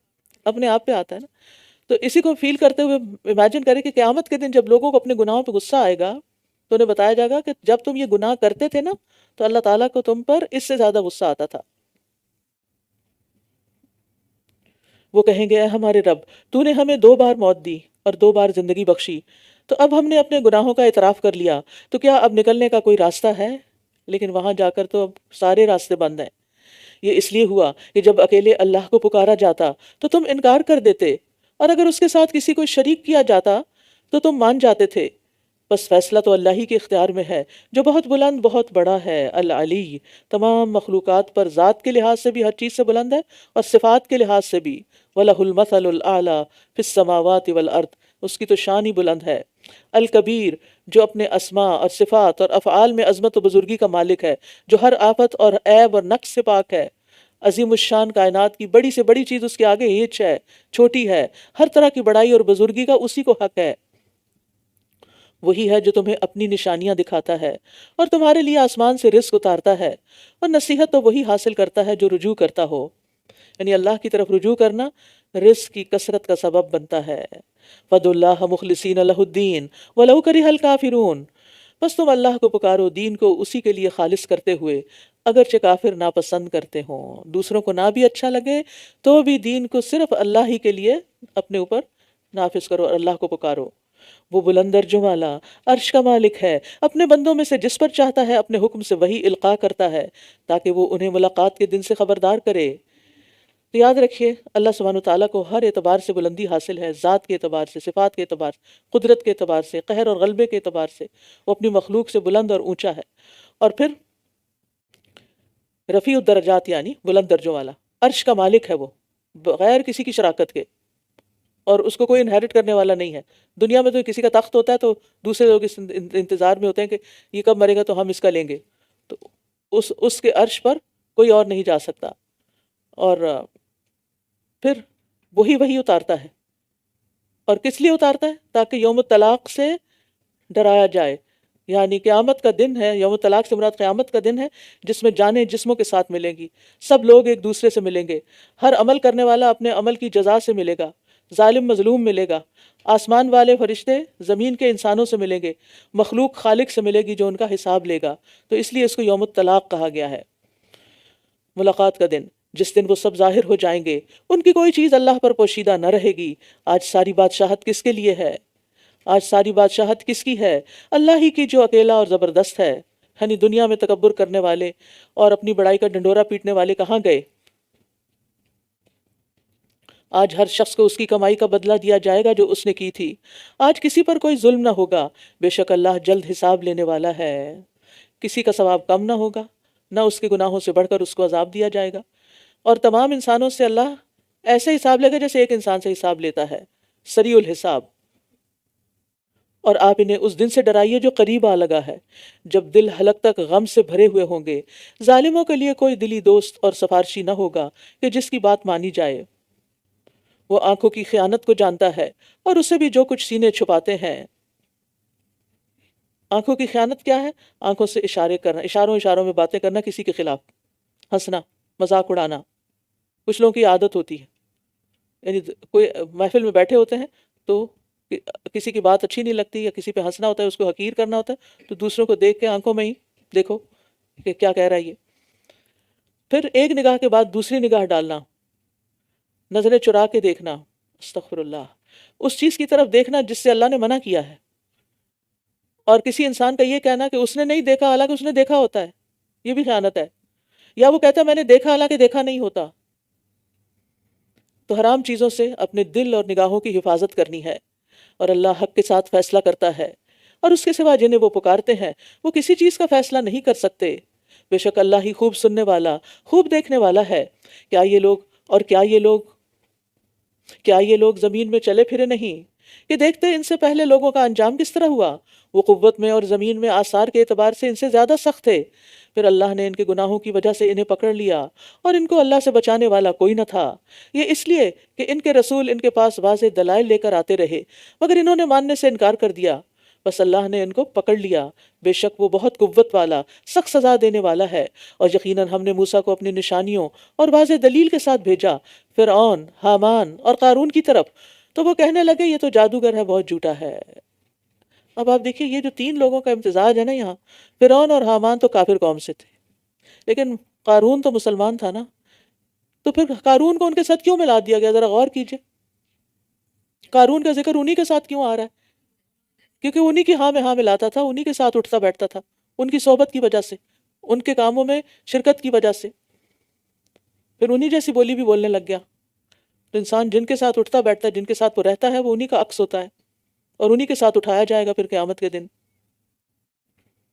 بس جب وہ ہماری طرف سے ان کے پاس حق لے کر آیا تو کہنے لگے جو لوگ اس کے ساتھ ایمان لائے ہیں ان کے بیٹوں کو قتل کر دو اور ان کی عورتوں کو زندہ رہنے دو، اور کافروں کی چال تو رائے گاں گئی، یعنی وہ کیا کرتے رہے، سازشیں کرتے رہے لیکن خود ہی ڈوبے۔ اور فرعون نے کہا مجھے چھوڑو کہ میں موسیٰ کو قتل کروں، اور اسے چاہیے کہ اپنے رب کو پکار دیکھے۔ مجھے تو ڈر ہے کہ وہ تمہارا دین بدل دے گا، یا یہ کہ زمین میں فساد برپا کرے گا۔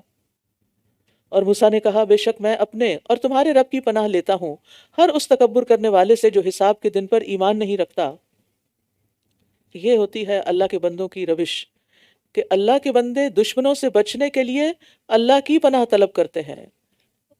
اور یہ بہت خوبصورت دعا بھی ہے، انی عذت بربی وربکم من کل متکبر لا یؤمن بیوم الحساب۔ اور آل فرعون میں سے ایک مرد مومن کہنے لگا جو اپنا ایمان چھپائے ہوئے تھا کہ کیا تم ایک شخص کو محض اس لیے قتل کر دو گے کہ وہ کہتا ہے کہ میرا رب اللہ ہے، حالانکہ وہ تمہارے رب کی طرف سے تمہارے پاس واضح دلائل لے کر آیا ہے؟ اور اگر وہ جھوٹا ہے تو اس کے جھوٹ کا وبال اسی پر ہوگا، اور اگر وہ سچا ہے تو جس عذاب کا وہ تم سے وعدہ کرتا ہے اس کا کچھ حصہ تمہیں ضرور آ پہنچے گا۔ بے شک اللہ حد سے گزرنے والے سخت جھوٹے شخص کو ہدایت نہیں دیتا۔ یعنی جب بندہ اپنا معاملہ اللہ کے سپرد کر دیتا ہے تو پھر ایسی جگہ سے مدد آتی ہے جہاں سے انسان گمان بھی نہیں کر سکتا۔ کہاں آل فرعون میں سے ایک شخص اٹھ کے موسیٰ علیہ السلام کا حمایتی بن گیا، اے میری قوم، آج بادشاہت تمہارے لیے ہے کہ تم زمین میں غالب ہو، پھر اگر اللہ کا عذاب ہم پر آ گیا تو ہماری مدد کون کرے گا؟ فرعون نے کہا میں تو تمہیں وہی راہ دکھا رہا ہوں جو میں خود دیکھتا ہوں، اور میں تمہیں بھلائی کا ہی راستہ دکھا رہا ہوں۔ کتنی خوش فہمی تھی! اور یہ نفس کا دھوکہ ہوتا ہے کہ انسان غلط کام کرے اور پھر سمجھے کہ وہ سب ٹھیک کر رہا ہے۔ اور جو شخص ایمان لے آیا تھا کہنے لگا اے میری قوم، بے شک میں ڈرتا ہوں کہ کہیں تم پر گزشتہ گروہوں کے دن کی مانند عذاب نہ آ جائے۔ یعنی مرد مومن نے فرعون کی مداخلت کی پرواہ کیے بغیر اپنی گفتگو جاری رہی اور اپنی قوم سے مایوس ہوئے بغیر مسلسل دعوت دیتا رہا۔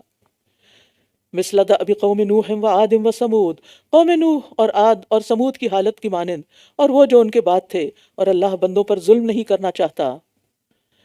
اور اے میری قوم، بے شک میں تم پر ایک دوسرے کو پکارنے کے دن کے عذاب سے ڈرتا ہوں۔ قیامت کے دن کو یوم الطلاق کے علاوہ یوم التناد بھی کہا گیا ہے،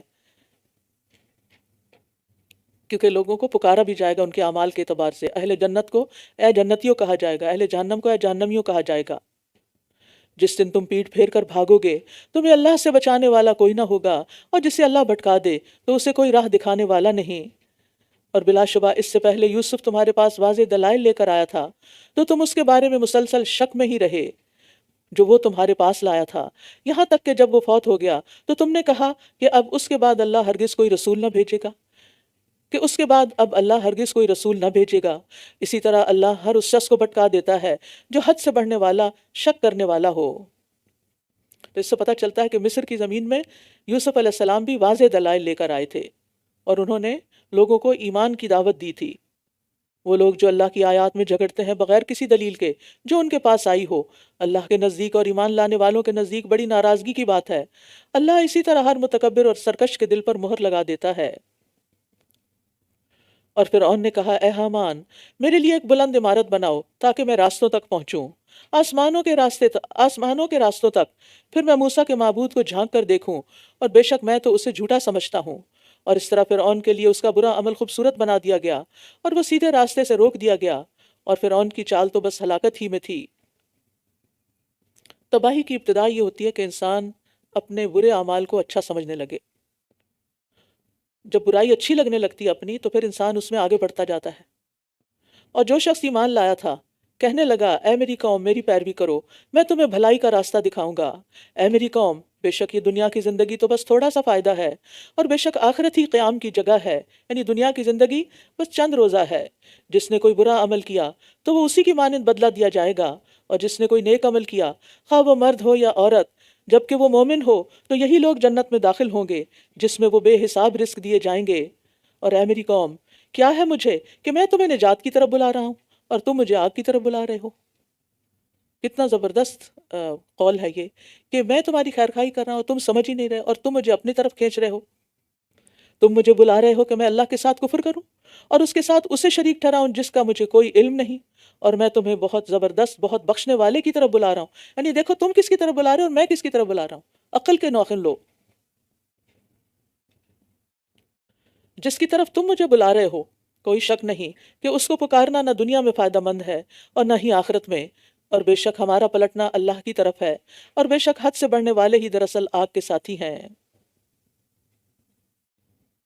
بس ان قریب تم یاد کرو گے جو میں تمہیں کہہ رہا ہوں، ایک وقت آئے گا تمہیں میرا خلوص میں پتہ چل جائے گا، اور میں اپنا معاملہ اللہ کے سپرد کرتا ہوں۔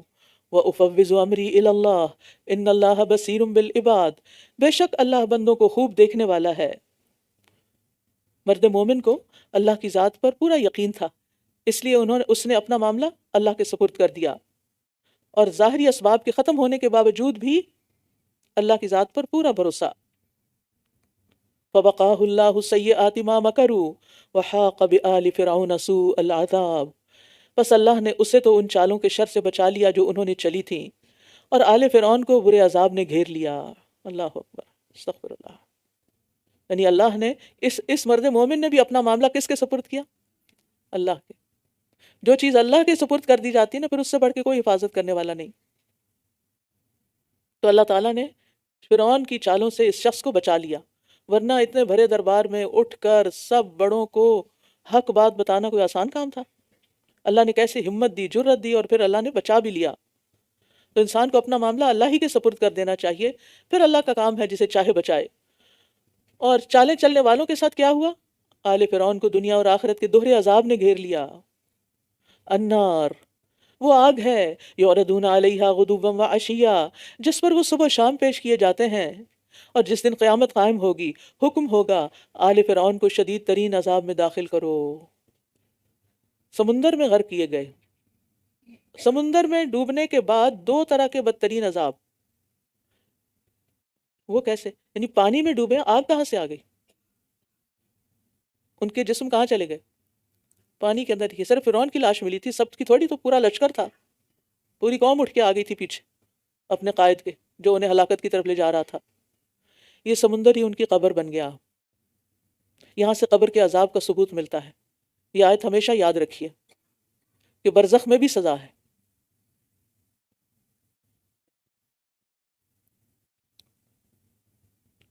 اور دوسرا عذاب قیامت کے دن کا ہوگا.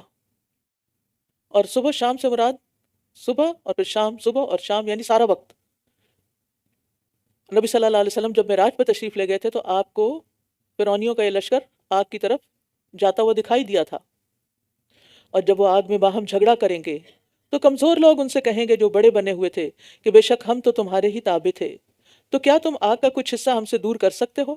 جو لوگ بڑے بنے ہوئے تھے وہ کہیں گے ہم سب ہی اس آگ میں ہیں، بے شک اللہ بندوں کے درمیان یقیناً فیصلہ کر چکا ہے. اور جو لوگ آگ میں ہوں گے جہنم کے دربانوں سے کہیں گے اپنے رب سے دعا کرو کہ وہ ہم سے ایک دن عذاب میں کچھ کمی کر دے. صرف ایک دن فرصت مل جائے عذاب سے. لیکن کوئی سنوائی نہیں ہوگی. وہ کہیں گے کیا تمہارے رسول تمہارے پاس واضح دلائل لے کر نہیں آئے تھے؟ وہ کہیں گے کیوں نہیں؟ وہ جواب دیں گے بس تم ہی دعا کرو، اور کافروں کی دعا تو اکارت ہی جانے والی ہے. یعنی سفارش کرنا جو ہے یعنی فرشتوں کا کام نہیں. فرشتے کیا کہیں گے؟ ہم تو عذاب پہ مقرر ہیں. اور دوسری جگہ یہ بھی آتا ہے کہ مالک یعنی سب سے بڑے جو جہنم کا دربان ہوگا اس کو پکار کے کہیں گے تم ہماری سفارش کرو، یعنی دعا کرو. تو وہ کیا جواب دے گا؟ انکم ماکثون، ادھر ہی رہنا، یہی تمہاری جگہ ہے، ادھر سے نہیں نکل سکتے.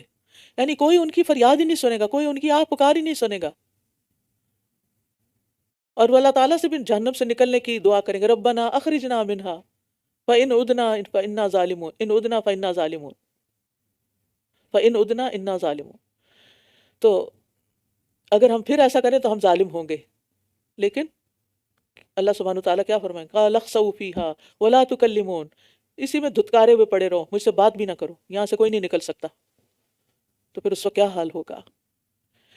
اس کے برعکس انا لننصر رسلنا والذین آمنوا فی الحیات الدنیا ویوم یقوم الاشہاد، بے شک ہم اپنے رسولوں کی اور ان لوگوں کی ضرور مدد کرتے ہیں جو ایمان لائے دنیا کی زندگی میں، اور اس دن بھی جب گواہ کھڑے ہوں گے. یوم الاشہاد سے مراد قیامت کا دن ہے. اس صورت میں یعنی قیامت کے بہت سے نام پتہ چل رہے ہیں. یوم یقوم الاشہاد تو گویا یوم الاشہاد ہے. اور اس کی وجہ کیا ہے؟ کہ اس دن انبیاء، فرشتے، اہل ایمان، زمین، انسان کے اعضاء، یہ سب انسان کے یا تو حق میں گواہی دیں گے یا اس کے خلاف گواہی دیں گے. یوم لا ينفع الظالمین معذرتهم ولہم اللعنۃ ولہم سوء الدار، اس دن ظالموں کو ان کی معذرت کوئی فائدہ نہ دے گی اور ان کے لیے لعنت ہوگی اور ان کے لیے بدترین گھر ہوگا. اور ظالموں سے مراد یہاں مشرک ہیں کہ قیامت کے دن ان کا کوئی عذر بہانہ انہیں فائدہ نہ دے گا. اور دوسری طرف جو اہل ایمان ہوں گے اللہ سبحانہ وتعالیٰ اس دن ان کو ہر تکلیف سے بچا لے گا. وَلَقَدْ آتَيْنَا مُوسَى الْهُدَىٰ وَأَوْرَثْنَا بَنِي إِسْرَائِيلَ الْكِتَابَ، اور بلا شبہ موسیٰ کو ہم نے ہدایت دی اور بنی اسرائیل کو ہم نے کتاب کا وارث بنا دیا. ہدایت سے مراد نبوت، اس میں نبوت، معجزات، تورات اور ہر مشکل میں رہنمائی، یہ سب چیزیں آ جاتی ہیں. وہ عقل والوں کے لیے ہدایت اور نصیحت تھی. ہدم و ذکرا، یعنی تورات ان کی رہنمائی بھی کرتی اور بھولی ہوئی چیزیں یاد بھی کرواتی. یہی چیز قرآن کرتا ہے کہ ہمیں رہنمائی بھی ملتی ہے قرآن سے، اور جو چیزیں ہمیں یاد نہیں رہتی کرنے والی وہ یاد دہانی کرا دیتی، اور پھر ہم دوبارہ سے فریش ہو جاتے ہیں کہ ہاں یہ بھی کرنا ہے، یہ بھی کرنا ہے، اور نئی چیزیں ہمارے عمل میں داخل ہو جاتی ہیں. اور کن چیزوں کو ہم سب سے زیادہ بھولے ہوئے ہوتے ہیں؟ آخرت، موت، قبر، جنت و جہنم کے مناظر. تو یہ ان سب کی یاد دہانی کراتی ہے.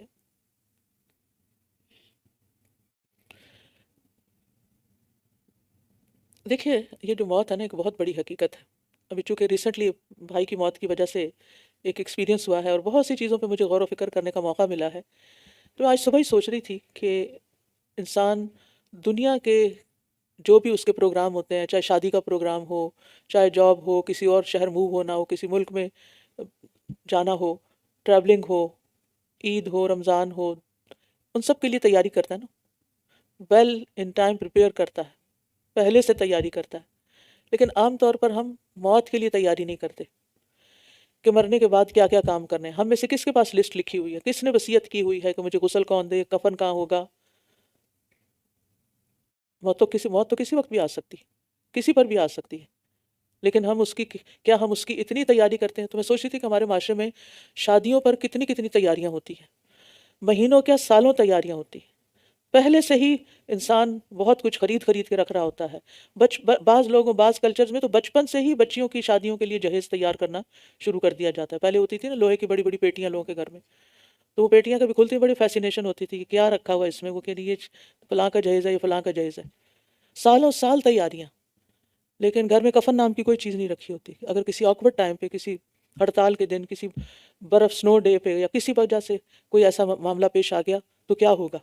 یعنی ہر جگہ مسجدوں میں تو کفن نہیں ملتے جہاں مغسلہ ہوتے ہیں، لوگوں کو خود ہی تیار کر کے رکھنے ہوتے ہیں۔ پھر قبر کہاں کھودی جائے گی؟ قبر کھودنے کے لیے کس کو کانٹیکٹ کیا جائے گا؟ کون کون جنازہ اٹھائے گا؟ اس کی اطلاع کیسے دی جائے گی؟ اور پھر کون جو ہے وہ دفنانے کے لیے آگے ہوگا؟ کیونکہ ہر ایک کی یہ ہمت بھی نہیں ہوتی۔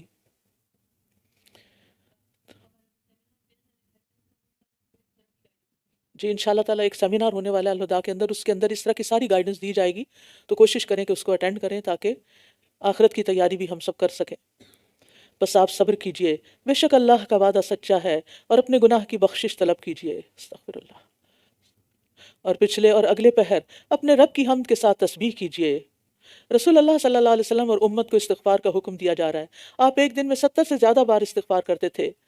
معمولی چیزوں پر بھی استغفار کرنا چاہیے، اور صبح و شام اللہ کی تسبیح اور حمد کرنی چاہیے۔ بے شک جو لوگ اللہ کی آیات میں بغیر کسی دلیل کے جھگڑتے ہیں، جو ان کے پاس آئی ہو، ان کے سینوں میں محض ایک بڑائی ہے جس کو وہ پہنچنے والے نہیں۔ بس آپ اللہ کی پناہ طلب کیجئے، وہی خوب سننے والا، خوب دیکھنے والا ہے۔ یعنی دشمن کی پوشیدہ چالوں سے اللہ کی پناہ مانگنی چاہیے، اور ہر طرح کے نقصان سے بچانے والا بھی اللہ ہی ہوتا ہے۔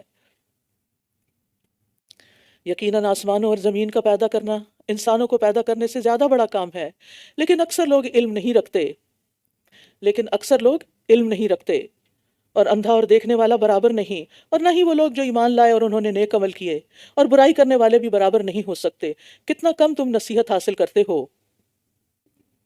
اب قیامت کے چند مزید دلائل بتائے جا رہے ہیں۔ ان الساعة لآتیۃ لا ریب فیہا ولکن اکثر الناس لا یؤمنون۔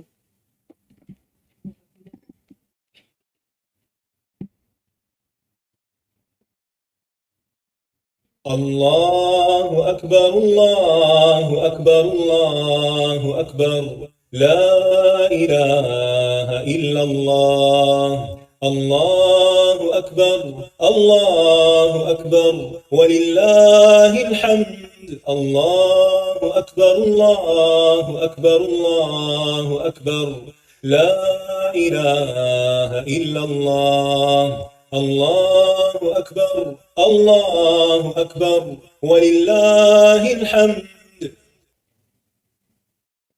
الله أكبر الله أكبر الله أكبر لا إله إلا الله الله أكبر الله أكبر ولله الحمد الله أكبر الله أكبر الله أكبر لا إله إلا الله الله أكبر الله أكبر ولله الحمد الله أكبر الله أكبر الله أكبر لا إله إلا الله الله أكبر الله أكبر ولله الحمد الله أكبر الله أكبر الله أكبر لا إله إلا الله الله أكبر الله أكبر ولله الحمد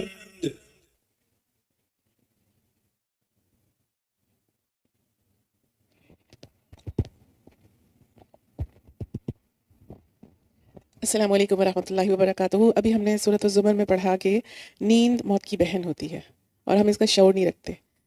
الحمدللہ ہمارے پاس بک سٹور میں ایک بہت اچھی کتاب موجود ہے جس میں سونے جاگنے کے آداب اور اذکار سنن نبی صلی اللہ علیہ وسلم کی روح سے تیار مرتب کی گئی ہے یہ کتاب. تو یہ بہت اچھی کتاب ہے، اردو میں بھی اور انگلش میں بھی اویلیبل ہے. اور جو سب سے آخری چیز ہم سونے سے پہلے استعمال کرتے ہیں اور سب سے پہلی چیز جو جاگنے کے بعد استعمال کرتے ہیں، فون، تو اس کی ایپ بھی موجود ہے. تو آپ ایپ بھی ڈاؤن لوڈ کیجیے اور یہ کتاب بھی ضرور لیجیے اور اس سے فائدہ اٹھائیے انشاءاللہ. السلام علیکم ورحمۃ اللہ. بسم الله الرحمن الرحيم حميم تنزيل الكتاب من الله العزيز العليم غافر الذنب وقابل التوب شديد العقاب ذي الطول لا إله إلا هو إليه المصير. اعوذ باللہ من الشیطان الرجیم. بسم اللہ الرحمن الرحیم. وقال ربکم ادعونی استجب لکم ان الذین یستکبرون عن عبادتی سیدخلون جہنم داخرین. اور تمہارے رب نے فرمایا مجھ سے دعا کرو میں تمہاری دعا قبول کروں گا، بے شک وہ لوگ جو میری عبادت سے تکبر کرتے ہیں ان قریب وہ ذلیل و خوار ہو کر جہنم میں داخل ہوں گے. تو یہاں پر دعا کی اہمیت پتہ چلتی ہے کہ انسان اپنے ہر معاملے میں اپنے رب کی طرف رجوع کرے، اور یہی توحید ہے کہ انسان سب کو چھوڑ کر اللہ کی طرف رجوع کرے ہر مشکل میں، ہر آسانی میں. اور اللہ تعالیٰ کا وعدہ ہے کہ اللہ تعالیٰ دعا قبول کرے گا. یعنی وقال ربکم ادعونی استجب لکم، یہ اللہ تعالیٰ خود وعدہ کر رہے ہیں کہ میں جواب دوں گا، قبول کروں گا. ایک اور جگہ پر بھی آتا ہے وَإِذَا سَأَلَكَ عِبَادِي أَنِّي فَإِنِّي قَرِيبٌ أُجِيبُ دَعْوَةَ الدَّاعِ إِذَا دَعَانِ، کہ جب میرے بندے آپ سے میرے بارے میں پوچھتے ہیں تو آپ بتا دیجیے کہ میں قریب ہوں، میں پکارنے والے کی پکار کا جواب دیتا ہوں جب بھی وہ مجھے پکارتا ہے. تو اس لیے کبھی بھی انسان کو مایوس نہیں ہونا چاہیے. دعا 3 صورتوں میں سے ایک صورت میں ضرور قبول ہوتی ہے. یا تو اللہ تعالیٰ اس کی دعا کو جلد قبول کر لیتا ہے، یا آخرت میں اس کا ذخیرہ کر لیتا ہے، یا اس سے کوئی برائی ٹال دیتا ہے. اور دعا بذات خود ایک عبادت ہے، اسی لیے فرمایا ان الذین یستکبرون عن عبادتی، کہ لوگ جو میری عبادت یعنی دعا سے تکبر کرتے ہیں، نہیں مانگتے کہ اللہ کو تو پتہ ہے خود ہی دے دے گا، بہت دیکھا ہے مانگ کے کچھ نہیں ہوتا. تو اس قسم کی باتیں جو ہیں یہ ناپسندیدہ ہیں. اور پھر لوگ اللہ کے علاوہ اوروں کو پکارنے لگتے ہیں، یعنی صرف اللہ کو پکارنا عبادت ہے اور اللہ کے علاوہ دوسروں کو پکارنا شرک ہے. اور پھر یہ ہے کہ بندگی کی شرط بھی ہے، یعنی عبادت کی شرط ہے کہ اپنے رب سے مانگا جائے، اور نہ مانگنا ایک طرح کا تکبر اور غرور بھی ہے. اور اگر انسان اپنی دنیا نہیں مانگتا تو مغفرت تو مانگتا رہے نا، بخشش تو مانگتا رہے، کیونکہ ہم میں سے ہر ایک کو ہر وقت بخشش کی ضرورت ہوتی ہے. اور اگر اللہ تعالیٰ سے مانگنا چھوڑ دیا جائے تو اللہ تعالیٰ ناراض ہو جاتا ہے. اللہ الذی جعل لکم اللیل لتسکنوا فیہ والنہار مبصرا، اللہ وہ ہے جس نے تمہارے لیے رات بنائی تاکہ تم اس میں سکون پاؤ، اور دن کو روشن بنایا. یقیناً اللہ لوگوں پر بڑا فضل فرمانے والا ہے، لیکن اکثر لوگ شکر ادا نہیں کرتے. یعنی دن اور رات اللہ کی نعمتوں میں سے بہت بڑی نعمت ہیں. اور اللہ سبحانہ تعالیٰ نے رات کیوں بنائی؟ سکون کے لیے. اور دن کیوں بنایا؟ کام کے لیے. یہ اللہ کا فضل ہے کہ اس نے یہ دونوں چیزیں بنائی. اگر صرف دن ہی دن ہوتا تو کیا ہوتا، اور اگر صرف رات ہی رات ہوتی تو کیا ہوتا. تو اللہ تعالیٰ فرماتے ہیں کہ یہ لوگوں پر اللہ کا بہت بڑا فضل ہے، لیکن اکثر لوگ اس رات دن کی تبدیلی کا شکر ادا نہیں کرتے. تو ہمیں ان نعمتوں پر بھی توجہ کرنی چاہیے اور ان کا بھی شکر ادا کرنا چاہیے. اور ان کا شکر کیا ہے کہ جس کام کے لیے رات بنی ہے وہ کام رات میں کیے جائیں، اور جن کاموں کے لیے دن بنا ہے وہ کام دن میں کیے جائیں. کیونکہ ہم نے اللہ تعالیٰ کا ایک یہ جو فطری نظام ہے اس میں خلل ڈال دیا ہے. ذالکم اللہ ربکم خالق کل شیء لا الہ الا هو فانا تؤفکون، یہی اللہ تمہارا رب ہے، ہر چیز کا پیدا کرنے والا، اس کے سوا کوئی معبود نہیں، تو کہاں سے تم پھیرے جاتے ہو. یعنی تمام دلائل کے باوجود تم کیوں اللہ کی عبادت سے منہ موڑ جاتے ہو. اسی طرح وہ لوگ بھی پھیرے جاتے تھے جو اللہ کی آیات کا انکار کرتے تھے.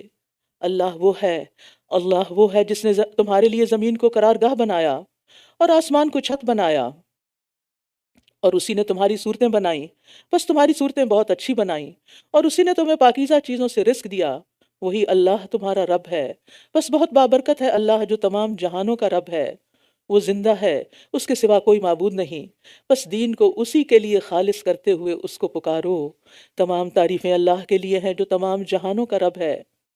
یعنی اللہ تعالیٰ ہمیشہ سے زندہ ہے، ہمیشہ زندہ رہے گا، اس لیے وہی عبادت کے لائق ہے.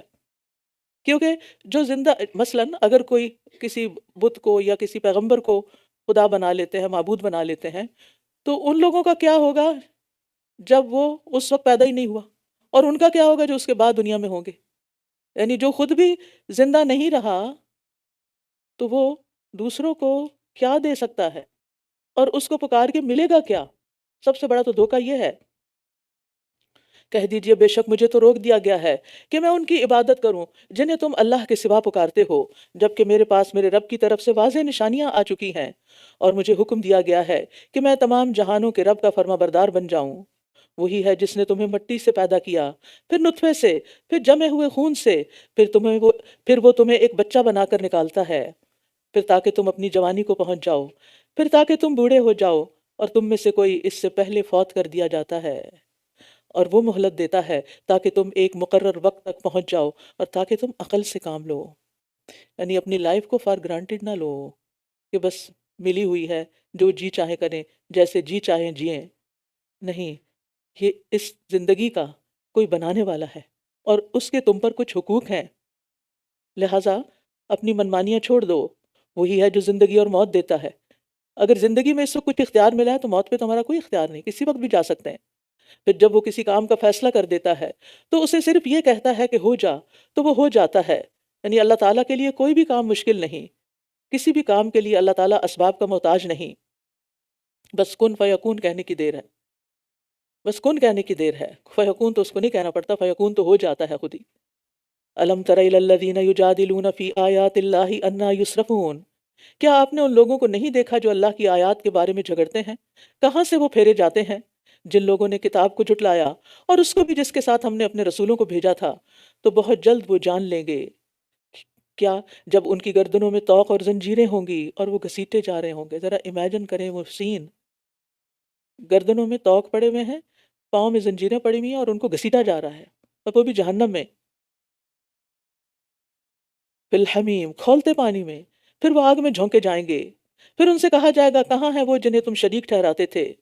یعنی ان کی بے بسی واضح کرنے کے لیے ان سے سوال کیا جائے گا، اور وہ اس وقت سچ بولیں گے، ضلوا عنا، وہ جن کو ہم بڑا سمجھتے تھے وہ تو کہیں کھو گئے اللہ کے سوا۔ وہ کہیں گے وہ ہم سے گم ہو گئے، بلکہ ہم اس سے پہلے کسی کو بھی نہیں پکارتے تھے۔ اب جھوٹ بولنے پہ آ جائیں گے۔ اسی طرح اللہ کافروں کو بھٹکا دیتا ہے۔ یہ اس وجہ سے ہوا کہ تم زمین میں ناحق خوش ہوتے تھے، اور اس وجہ سے بھی کہ تم اترایا کرتے تھے۔ ایک تفرحون ہے، ایک تمرحون ہے۔ یہ فرح اور مرح دل کی دو حالتیں ہیں۔ فرحون کہتے ہیں خوشی سے پھول جانے کو، اور مرح کہتے ہیں اکڑنے کو، یعنی اندر سے جب ایک خوشی آتی ہے اور پھر اس کے ساتھ تکبر اور اکڑ آتی ہے، اعضائے بدن اس میں سارے ہی شامل ہو جاتے ہیں۔ تو دنیاوی نعمتوں پر اترانا اور پھولنا یہ قیامت کے دن کی رسوائی اور عذاب کا باعث ہوگا۔ انسان کو نہ اپنے علم پر ناز ہونا چاہیے اور نہ ہی اپنے مال و دولت اور اولاد پر۔ تو زمین میں خوشی سے یعنی اپنی نعمتوں پر صرف اکڑنا اور جو اپنے آپ کو بڑا سمجھنا ہے، یہ ناحق عمل ہے، اس کا حق نہیں انسان کو، کیونکہ کچھ بھی اس کا اپنا نہیں۔ ادخلوا ابواب جہنم خالدین فیہا فبئس مثوی المتکبرین، جہنم کے دروازوں میں داخل ہو جاؤ، تم اس میں ہمیشہ رہنے والے ہو، بس کتنا برا ٹھکانہ ہے تکبر کرنے والوں کا۔ بس آپ صبر کیجئے، بے شک اللہ کا وعدہ سچا ہے۔ پھر اگر ہم آپ کو اس عذاب کا کچھ حصہ دکھا دیں جس کا ہم ان سے وعدہ کر رہے ہیں، یا ہم آپ کو فوت کر دیں، تو یہ سب ہماری ہی طرف لوٹائے جائیں گے۔ وَلَقَدْ أَرْسَلْنَا رُسُلًا مِّن قَبْلِكَ مِنْهُمْ وَلَقَدْ أَرْسَلْنَا رُسُلًا مِّن قَبْلِكَ مِنْهُمْ مَنْ قَصَصْنَا عَلَيْكَ وَمِنْهُمْ مَنْ لَمْ نَقْصُصْ عَلَيْكَ، اور یقیناً آپ سے پہلے بھی ہم نے کئی رسول بھیجے ہیں، ان میں سے کچھ کا حال ہم نے آپ پر بیان کیا، اور ان میں سے کچھ کا حال تو ہم نے آپ پر بیان ہی نہیں کیا، اور کسی رسول کے لیے ممکن نہیں کہ وہ اللہ کے اذن کے بغیر کوئی نشانی لے آئے۔ پھر جب اللہ کا حکم آ پہنچا تو حق کے ساتھ فیصلہ کر دیا گیا، اور اہل باطل اس جگہ خسارے میں پڑ گئے۔ اس سے پتہ چلتا ہے کہ دنیا میں بے شمار پیغمبر آئے، کچھ کا ذکر تو ہوا اور کچھ کا تو ذکر ہی نہیں ہوا۔ سبحان اللہ، وہ بھی اللہ کے چنے ہوئے بندے تھے، انہوں نے بھی بڑی بڑی باتیں اور ریاضتیں کی، لیکن ان کا کہیں نام بھی کسی کو نہیں پتا۔ کیا اگر ہمیں ان کے نام نہیں پتا یا ان کا مقام نہیں پتا تو اس سے ان کی کوئی ویلیو کم ہو گئی؟ نہیں۔ تو جب ہم کوئی نیکی کا کام کریں تو اس بات کی ہرس چھوڑ دیں کہ کسی کو پتہ چل جائے کہ میں کتنی بڑی نیکی کر رہا ہوں۔ یہ انسان کی بہت بڑی کمزوری ہے. چھوٹا سا کام کر کے بھی وہ کیا چاہتا ہے اس کو اکنالج کیا جائے، میں کسی کو بتاؤں تاکہ دوسرا میرا معتقد ہو جائے، میری تعریف کرے. تو کسی بھی کام میں اگر ایسا کوئی خیال آئے تو یہ آیت یاد کر لیجئے، منہم من قصصنا علیک ومنہم من لم نقصص علیک. کچھ کا ذکر خیر تو ہم نے کر دیا اور کچھ کا ذکر کیا بھی نہیں، لیکن وہ آئے تھے، ان کی ایک حقیقت ہے اور وہ قیامت کے دن اپنے اجر پائیں گے اپنی اس محنت پر. اللہ الذی جعل لکم الانعام لترکبوا منها ومنها تأکلون. اللہ وہ ہے جس نے تمہارے لیے مویشی پیدا کیے تاکہ ان میں سے بعض پر تم سواری کرو اور ان میں سے بعض کو تم کھاتے ہو، اور تمہارے لیے ان میں بہت سے فائدے ہیں، اور تاکہ تم ان پر سوار ہو کر اس حاجت کو پہنچو جو تمہارے سینوں میں ہے، اور ان پر اور کشتیوں پر تم سوار کیے جاتے ہو. وَيُرِيكُمْ آيَاتِهِ فَأَيَّ آيَاتِ اللَّهِ تُنْكِرُونَ. اور وہ تمہیں اپنی نشانیاں دکھاتا ہے، بس تم اللہ کی کون کون سی نشانیوں کا انکار کرو گے. یعنی نشانیاں جو اللہ کی قدرت پر دلیل ہیں، اس کی وحدانیت پر دلیل ہیں، یہ صرف آفاق میں ہی نہیں، کائنات میں ہی نہیں، خود تمہارے اپنے وجود کے اندر ہیں، تو تم ان کا انکار نہیں کر سکتے. یہ اتنی واضح نشانیاں اور اتنی زیادہ ہیں کہ کوئی بھی اس کا انکار نہیں کر سکتا. اور سوال کر کے ضمیر کو جگایا گیا ہے کہ ہوش میں آؤ. افلم یسیروا فی الارض فینظروا کیف کان عاقبۃ الذین من قبلہم. کیا یہ زمین میں چلے پھرے نہیں تو یہ دیکھتے کہ ان سے پہلے کے لوگوں کا انجام کیسا ہوا. وہ تعداد میں ان سے زیادہ تھے اور قوت اور زمین میں آثار چھوڑنے کے اعتبار سے بھی ان سے بڑھ کر تھے، بس جو کمائی وہ کرتے تھے ان کے کچھ کام نہ آئی. گویا دولت کی کثرت، اسباب کی کثرت اللہ کے عذاب سے نہیں بچا سکتی. یعنی عام طور پر ہماری توجہ اس میں ہوتی ہے نا کہ دنیا کا مال اسباب زیادہ سے زیادہ اکٹھا کر لیں تاکہ ہمیں ہر طرح کے خطرات سے ہم ہر طرح کے خطرات سے بچ سکیں. لیکن یہاں یہ بتا دیا گیا کہ دنیا کی چیزیں اللہ کے عذاب سے نہیں بچا سکتی، وہاں بچنے کے لیے کچھ اور ہی چاہیے. یعنی دنیا میں جو بڑی بڑی فن تعمیر کے عظیم الشان نمونے ہیں یا فنی مہارتیں ہیں،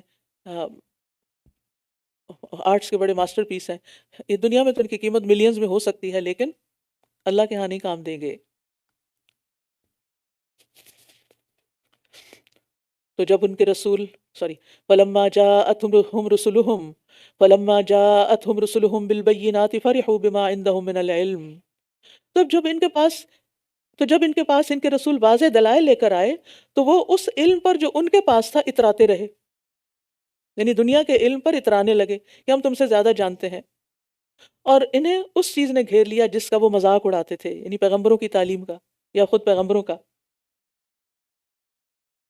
تو اس سے کیا پتہ چلتا ہے کہ دنیا کا علم بھی اترانے کے لیے نہیں ہے، وہ حق کو سمجھنے کے لیے فائدہ مند ہونا چاہیے، نہ کہ حق کو جھٹلانے کے کام آنا چاہیے. دنیا کا کوئی علم آپ یا آپ کے بچے حاصل کرتے ہیں تو اس لیے حاصل نہیں کرنا چاہیے کہ اس کو پڑھ کے انسان غرور و تکبر کا شکار ہو اور کہے میں بہت پڑھا لکھا ہوں اس لیے مجھے قرآن پڑھنے کی ضرورت نہیں اور ان ہدایات کی ضرورت نہیں. اس کی ضرورت سے تو کوئی بھی خالی نہیں، کوئی پڑھا لکھا ہو یا ان پڑھ ہو، سب کی ضرورت ہے یہ. لیکن عموماً لوگ اپنے علم پر اور اپنے غلط عقائد پر اتراتے ہیں، اور اللہ کے علم کے مقابلے میں ان کا علم کیا حیثیت رکھتا ہے. اور یہاں پہ جو ہے نا من العلم، العلم تو ہے ہی نہیں ان کے پاس تو من العلم ہے، علم میں سے بھی کچھ حصہ، کیونکہ اصل جو آخرت کا علم ہے. اب دیکھیں دنیا بڑی ہے یا آخرت؟ دنیا میں جتنا بھی کوئی انسان علم حاصل کر لے اس کا علم پھر تھوڑا ہی ہوگا اگر اس کو آخرت کا نہیں پتا، کیونکہ آخرت بڑی ہے. تو جب آخرت کا علم ہی نہیں اس کے پاس تو اس کا علم کتنا ادھورا ہے. لیکن اس کے باوجود ہم ایسے علم والوں کو جن کو صرف ذالک مبلغہم من العلم، دنیا کا ہی علم ہے، ان سے کتنے مرعوب ہو جاتے ہیں. پھر جب انہوں نے ہمارا عذاب دیکھا تو کہنے لگے ہم اکیلے اللہ پر ایمان لائے اور ہم سب ان کا انکار کرتے ہیں جنہیں ہم اس کے ساتھ شریک کرتے تھے. پھر جب انہوں نے ہمارا عذاب دیکھ لیا تو ان کا ایمان لانا ان کے لیے فائدہ مند نہ ہوا. یہ اللہ کا طریقہ ہے جو اس کے بندوں میں اس سے پہلے گزر چکا ہے، اور کافر اس موقع پر خسارے میں پڑ گئے. سورۃ فصلت. بسم الله الرحمن الرحيم. حميم. تنزيل من الرحمن الرحيم. كتاب فصلت آياته قرآنا عربيا لقوم يعلمون. سورة فصلت بسم اللہ الرحمن الرحیم حامیم تنزیل من الرحمن الرحیم، بہت مہربان نہایت رحم کرنے والے کی طرف سے نازل کردہ ہے۔ یعنی کتاب کا اترنا اللہ تعالیٰ کی صفت رحمت کا اظہار ہے۔ الرحمن الرحیم، کتاب فصلت آیاتہ قرآنا عربیا لقوم یعلمون، ایک ایسی کتاب جس کی آیات کھول کر بیان کی گئی ہیں عربی قرآن کی صورت میں ان لوگوں کے لیے جو جانتے ہیں۔ یعنی قرآن مجید میں مختلف جو مضامین ہیں، عقائد ہیں، حرام و حلال ہے، گزشتہ اقوام کے واقعات ہیں، امثال ہیں، احکامات ہیں، یہ سب واضح انداز میں بیان کیے گئے ہیں۔ لیکن یہ کس کے لیے؟ جو اس علم کو جاننے کی کوشش کریں اور جو سمجھنا چاہتے ہوں، ان کے لیے سب رہنمائی موجود ہے۔ بشیرم و نذیرا وَأَعْرَضَ أَكْثَرُهُمْ فَهُمْ لَا يَسْمَعُونَ، خوشخبری دینے والا اور خبردار کرنے والا ہے، پھر بھی ان کی اکثریت نے اعراض کیا تو لہٰذا وہ سنتے ہی نہیں۔ اور انہوں نے کہا تم جس چیز کی طرف ہمیں بلاتے ہو ہمارے دل اس بات سے پردوں میں ہیں، ہمیں نہیں تمہاری بات سمجھ آتی، اور ہمارے کانوں میں ایک بوجھ ہے، نہ دل جاگے اور نہ کان سنے تو پھر ہدایت کہاں سے آئے گی؟ اور ہمارے اور تمہارے درمیان ایک حجاب ہے، بس تم عمل کرو، بے شک ہم بھی عمل کرنے والے ہیں، تم اپنی راہ لو، ہم اپنا کام کر رہے ہیں۔ آپ کہہ دیجئے میں تو تم جیسا ایک انسان ہی ہوں، میری طرف وحی کی جاتی ہے کہ تم سب کا معبود ایک ہی معبود ہے، بس تم اپنا رخ اسی کی طرف سیدھا رکھو اور اسی سے بخشش مانگو، اور مشرکوں کے لیے ہلاکت ہے۔ یعنی تمام باطل معبودوں سے منہ موڑ کر اپنا رخ اللہ کی طرف کرنے کا حکم دیا جا رہا ہے، اور مشرکین کے لیے ہلاکت۔ کون ہے وہ لوگ جو زکوٰۃ ادا نہیں کرتے اور وہ آخرت کا بھی انکار کرنے والے ہیں۔ یہ صورت مکی ہے، زکوٰۃ ہجرت کے دوسرے سال فرض ہوئی، تو اس سے مراد یا تو صدقات ہیں جن کا حکم مکہ میں ہی مسلمانوں کو دیا گیا، جس طرح پہلے صبح شام کی نمازیں مکہ میں ہی حکم تھا پڑھنے کا، اور پھر ہجرت سے 1.5 سال قبل لیلۃ الاسراء میں 5 نمازیں فرض ہوئیں۔ اور زکوٰۃ سے مراد کلمہ شہادت بھی لیا گیا ہے، جس سے انسان شرک کی آلودگیوں سے پاک ہو جاتا ہے۔ بے شک جو لوگ ایمان لائے اور انہوں نے نیک عمل کیے ان کے لیے ختم نہ ہونے والا اجر ہے، کبھی ختم نہیں ہوگا۔ لا مقطوعۃ ولا ممنوعہ عطاء غیر مجذوذ ان ھذا لرزقنا ما له من نفاد، یہ مختلف صورتوں میں اس مضمون کی وضاحت کی گئی ہے۔ کہہ دیجئے کیا تم اس کا انکار کرتے ہو جس نے زمین کو 2 دنوں میں پیدا کیا اور اس کے لیے شریک ٹھہراتے ہو؟ وہی تمام جہانوں کا رب ہے، اور اس نے زمین میں اس کے اوپر سے مضبوط پہاڑ گاڑ دیے اور اس میں برکت رکھ دی، اور 4 دنوں میں اس کی غذاؤں کو اندازے سے رکھ دیا، سب سوال کرنے والوں کے لیے یکساں طور پر۔ پہاڑوں کا کچھ حصہ زمین کے اوپر بھی رکھا گیا ہے اور 3 حصے زمین کے اندر گڑے ہوئے ہیں۔ اللہ تعالیٰ چاہتا تو اوپر کچھ بھی نہ رکھتے، تھوڑا بہت بس نشان نظر آتے ہو، باقی سب کیلوں کی طرح، جیسے ہم کیل ٹھونکتے ہیں تو کیا کرتے ہیں، یہ زمین کے کیل ہے نا، ہم کتنا حصہ باہر چھوڑتے ہیں، بعض اوقات بہت تھوڑا۔ تو اس میں کیا حکمت ہے؟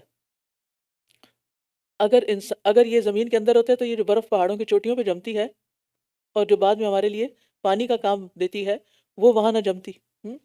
پھر اسی طرح جنگلوں اور دریاؤں کے سلسلے بھی یہ نہ ہوتے، اور بہت ساری دھاتیں، سونا، چاندی، گیس، پیٹرول، یہ سب کچھ جواہرات، ان سے انسان محروم رہتا جو پہاڑوں کے زمین سے اوپر ہونے کی وجہ سے نکلتا ہے۔ تو انسان کے لیے خیر کی بہت سی اشیاء کے بے شمار خزانے ہیں۔ مجھے کبھی کبھی یوں لگتا ہے کہ جیسے یہ سیفٹی باکسز ہیں جس میں پریشیس چیزیں جو ہیں آئندہ آنے والی جنریشن کے لیے سنبھال کے رکھی گئی ہیں، اگر باہر ہوتی تو سارے لوٹ مار کر کے ختم کر چکے ہوتے۔ اب بھی ہم وسائل کو کس طرح مس یوز کرتے ہیں، اللہ تعالیٰ نے ان چیزوں کو کہاں کہاں چھپا کے رکھا ہوا ہے کہ پہلی جنریشن ہی سب کچھ استعمال نہ کر جائے۔ ثم استوى الى السماء وهي دخان، پھر وہ آسمان کی طرف متوجہ ہوا جبکہ وہ ایک دھواں تھا، تو اس نے اس سے اور زمین سے فرمایا تم دونوں خوشی سے آ جاؤ یا ناخوشی سے۔ دونوں نے کہا ہم بخوشی آ گئے۔ گویا کائنات میں موجود ہر چیز کی فطرت اسلام ہے، یعنی سب اللہ تعالیٰ کی اطاعت گزار ہے۔ سورج، چاند، ستارے، بادل، ہوائیں، سمندر، نباتات، جمادات، حیوانات، سب کے سب اللہ کے اطاعت گزار ہیں، اور یہ سب اپنے رب کے احکامات کو قبول کرنے والے ہیں، ان پر عمل کرنے والے ہیں۔ پھر اس نے انہیں 2 دنوں میں 7 آسمان بنا دیا، اور ہر آسمان میں اس کا کام الہام کر دیا، اور آسمان دنیا کو ہم نے چراغوں سے آراستہ کیا اور اسے محفوظ کر دیا۔ یہ بہت زبردست خوب علم والے کا اندازہ ہے۔ پھر اگر یہ منہ موڑ جائیں تو کہہ دیجئے میں نے تمہیں ایک ایسی کڑک سے خبردار کر دیا ہے جو عاد اور سمود کی کڑک جیسی ہوگی۔ جب ان کے پاس ان کے آگے اور ان کے پیچھے سے کئی رسول آئے کہ اللہ کے سوا کسی کی عبادت نہ کرو، وہ کہنے لگے اگر ہمارا رب چاہتا تو فرشتوں کو اتار دیتا، لہٰذا تم جس چیز کے ساتھ بھیجے گئے ہو ہم اس کا انکار کرنے والے ہیں، یعنی نہ مان کے دیا، بہانے۔ فَأَمَّا عَادٌ فَاسْتَكْبَرُوا فِي الْأَرْضِ بِغَيْرِ الْحَقِّ، پس رہے عاد تو انہوں نے زمین میں ناحق تکبر کیا، یعنی ان کا حق نہیں بنتا تھا کہ اپنے آپ کو بڑا سمجھے، اور کہنے لگے کون ہے جو قوت میں ہم سے زیادہ سخت ہے؟ کیا انہوں نے دیکھا نہیں کہ وہ اللہ جس نے انہیں پیدا کیا ہے وہ قوت میں ان سے کہیں شدید تر ہے، اور وہ ہماری آیات کا اور یہ ہماری آیات کا انکار ہی کرتے رہے، اور وہ ہماری آیات کا انکار ہی کرتے رہے۔ یعنی قوم عاد نے اپنی بڑائی اور تکبر کی وجہ سے حضرت ہود کی بات نہیں مانی علیہ السلام، اور ان کا تکبر کیا تھا کہ ہم ہر طرح کا عذاب ہٹا لیں گے، اور آج بھی آپ دیکھیں کہ ملحدین کا دعویٰ کیا ہوتا ہے کہ ہم آسمانی آفات سے نبٹ لیں گے۔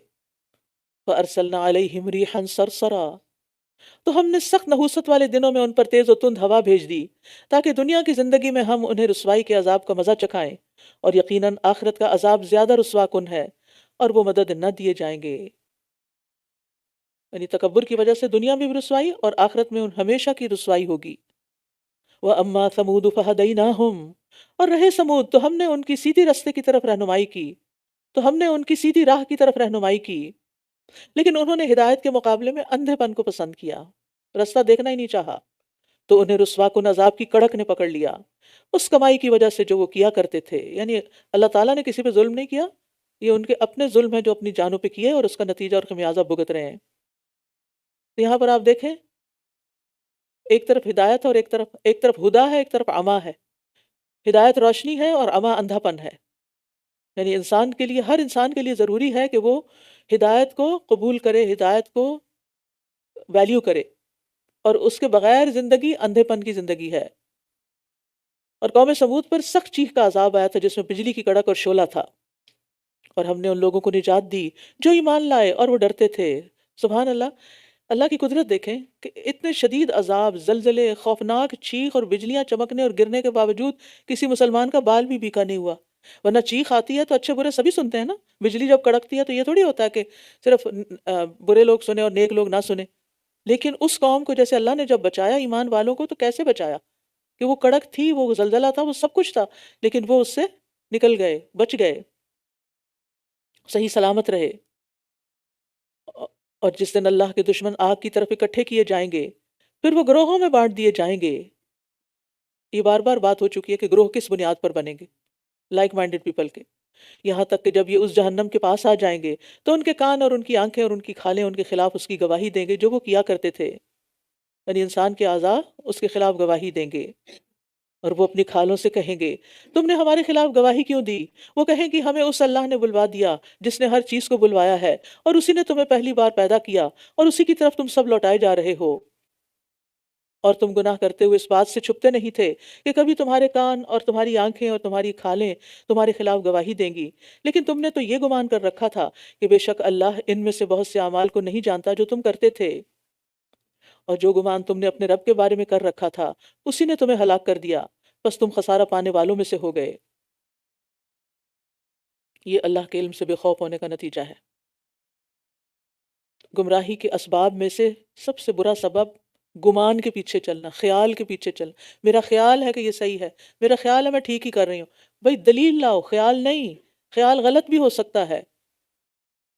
اور مشرکین کے اصل گمراہی کی وجہ بھی یہی تھی، ان یتبعون الا الظن یظنون باللہ غیر الحق ظن الجاہلیہ فَإِن يَصْبِرُوا فَالنَّارُ مَثْوًى لَهُمْ، پھر اگر یہ صبر کریں تو بھی ان کا ٹھکانہ آگ ہی ہے، پھر اگر یہ صبر کریں تو بھی آگ تو بھی آگ ہی ان کا ٹھکانہ ہے، اور اگر یہ معافی طلب کریں تو بھی وہ عذر قبول کیے جانے والوں میں سے نہ ہوں گے، اور اگر یہ معافی طلب کریں تو یہ عذر قبول کیے جانے والوں میں سے نہ ہوں گے۔ دنیا میں صبر کرنے کی وجہ سے مصیبتیں ٹل جاتی ہیں، آسان ہو جاتی ہیں، آخرت میں صبر کرنے یا منتیں کرنے کا کوئی فائدہ نہ ہوگا، نہ صبر کام آئے گا، نہ فریادیں کام آئیں گی، نہ رونا دھونا۔ استغفر اللہ، اللہ بچائے۔ اور ہم نے ان کے لیے کچھ ایسے ساتھی مقرر کر دیے جنہوں نے ان کے اگلے پچھلے اعمال ان کے لیے خوشنما بنا دیے، لہٰذا ان پر بھی ان سے پہلے جن و انس کی گزری ہوئی امتوں کی طرح عذاب کی بات سچ ہو گئی کہ بے شک وہ خسارہ پانے والوں میں سے ہیں۔ یہ بھی اللہ کی سنت ہے۔ برے انسانوں کو برے ساتھی مل جاتے ہیں جو انہیں سبز باغ دکھاتے ہیں اور پھر سب لے ڈوبتے ہیں، اور وہ ان کے اعمال انہیں خوشنما بنا کے دکھاتے ہیں۔ اچھے دوست کی پہچان کیا ہے کہ اگر آپ غلط کریں تو آپ کو بتائے کہ یہ ٹھیک نہیں ہے، یہ مت کرو۔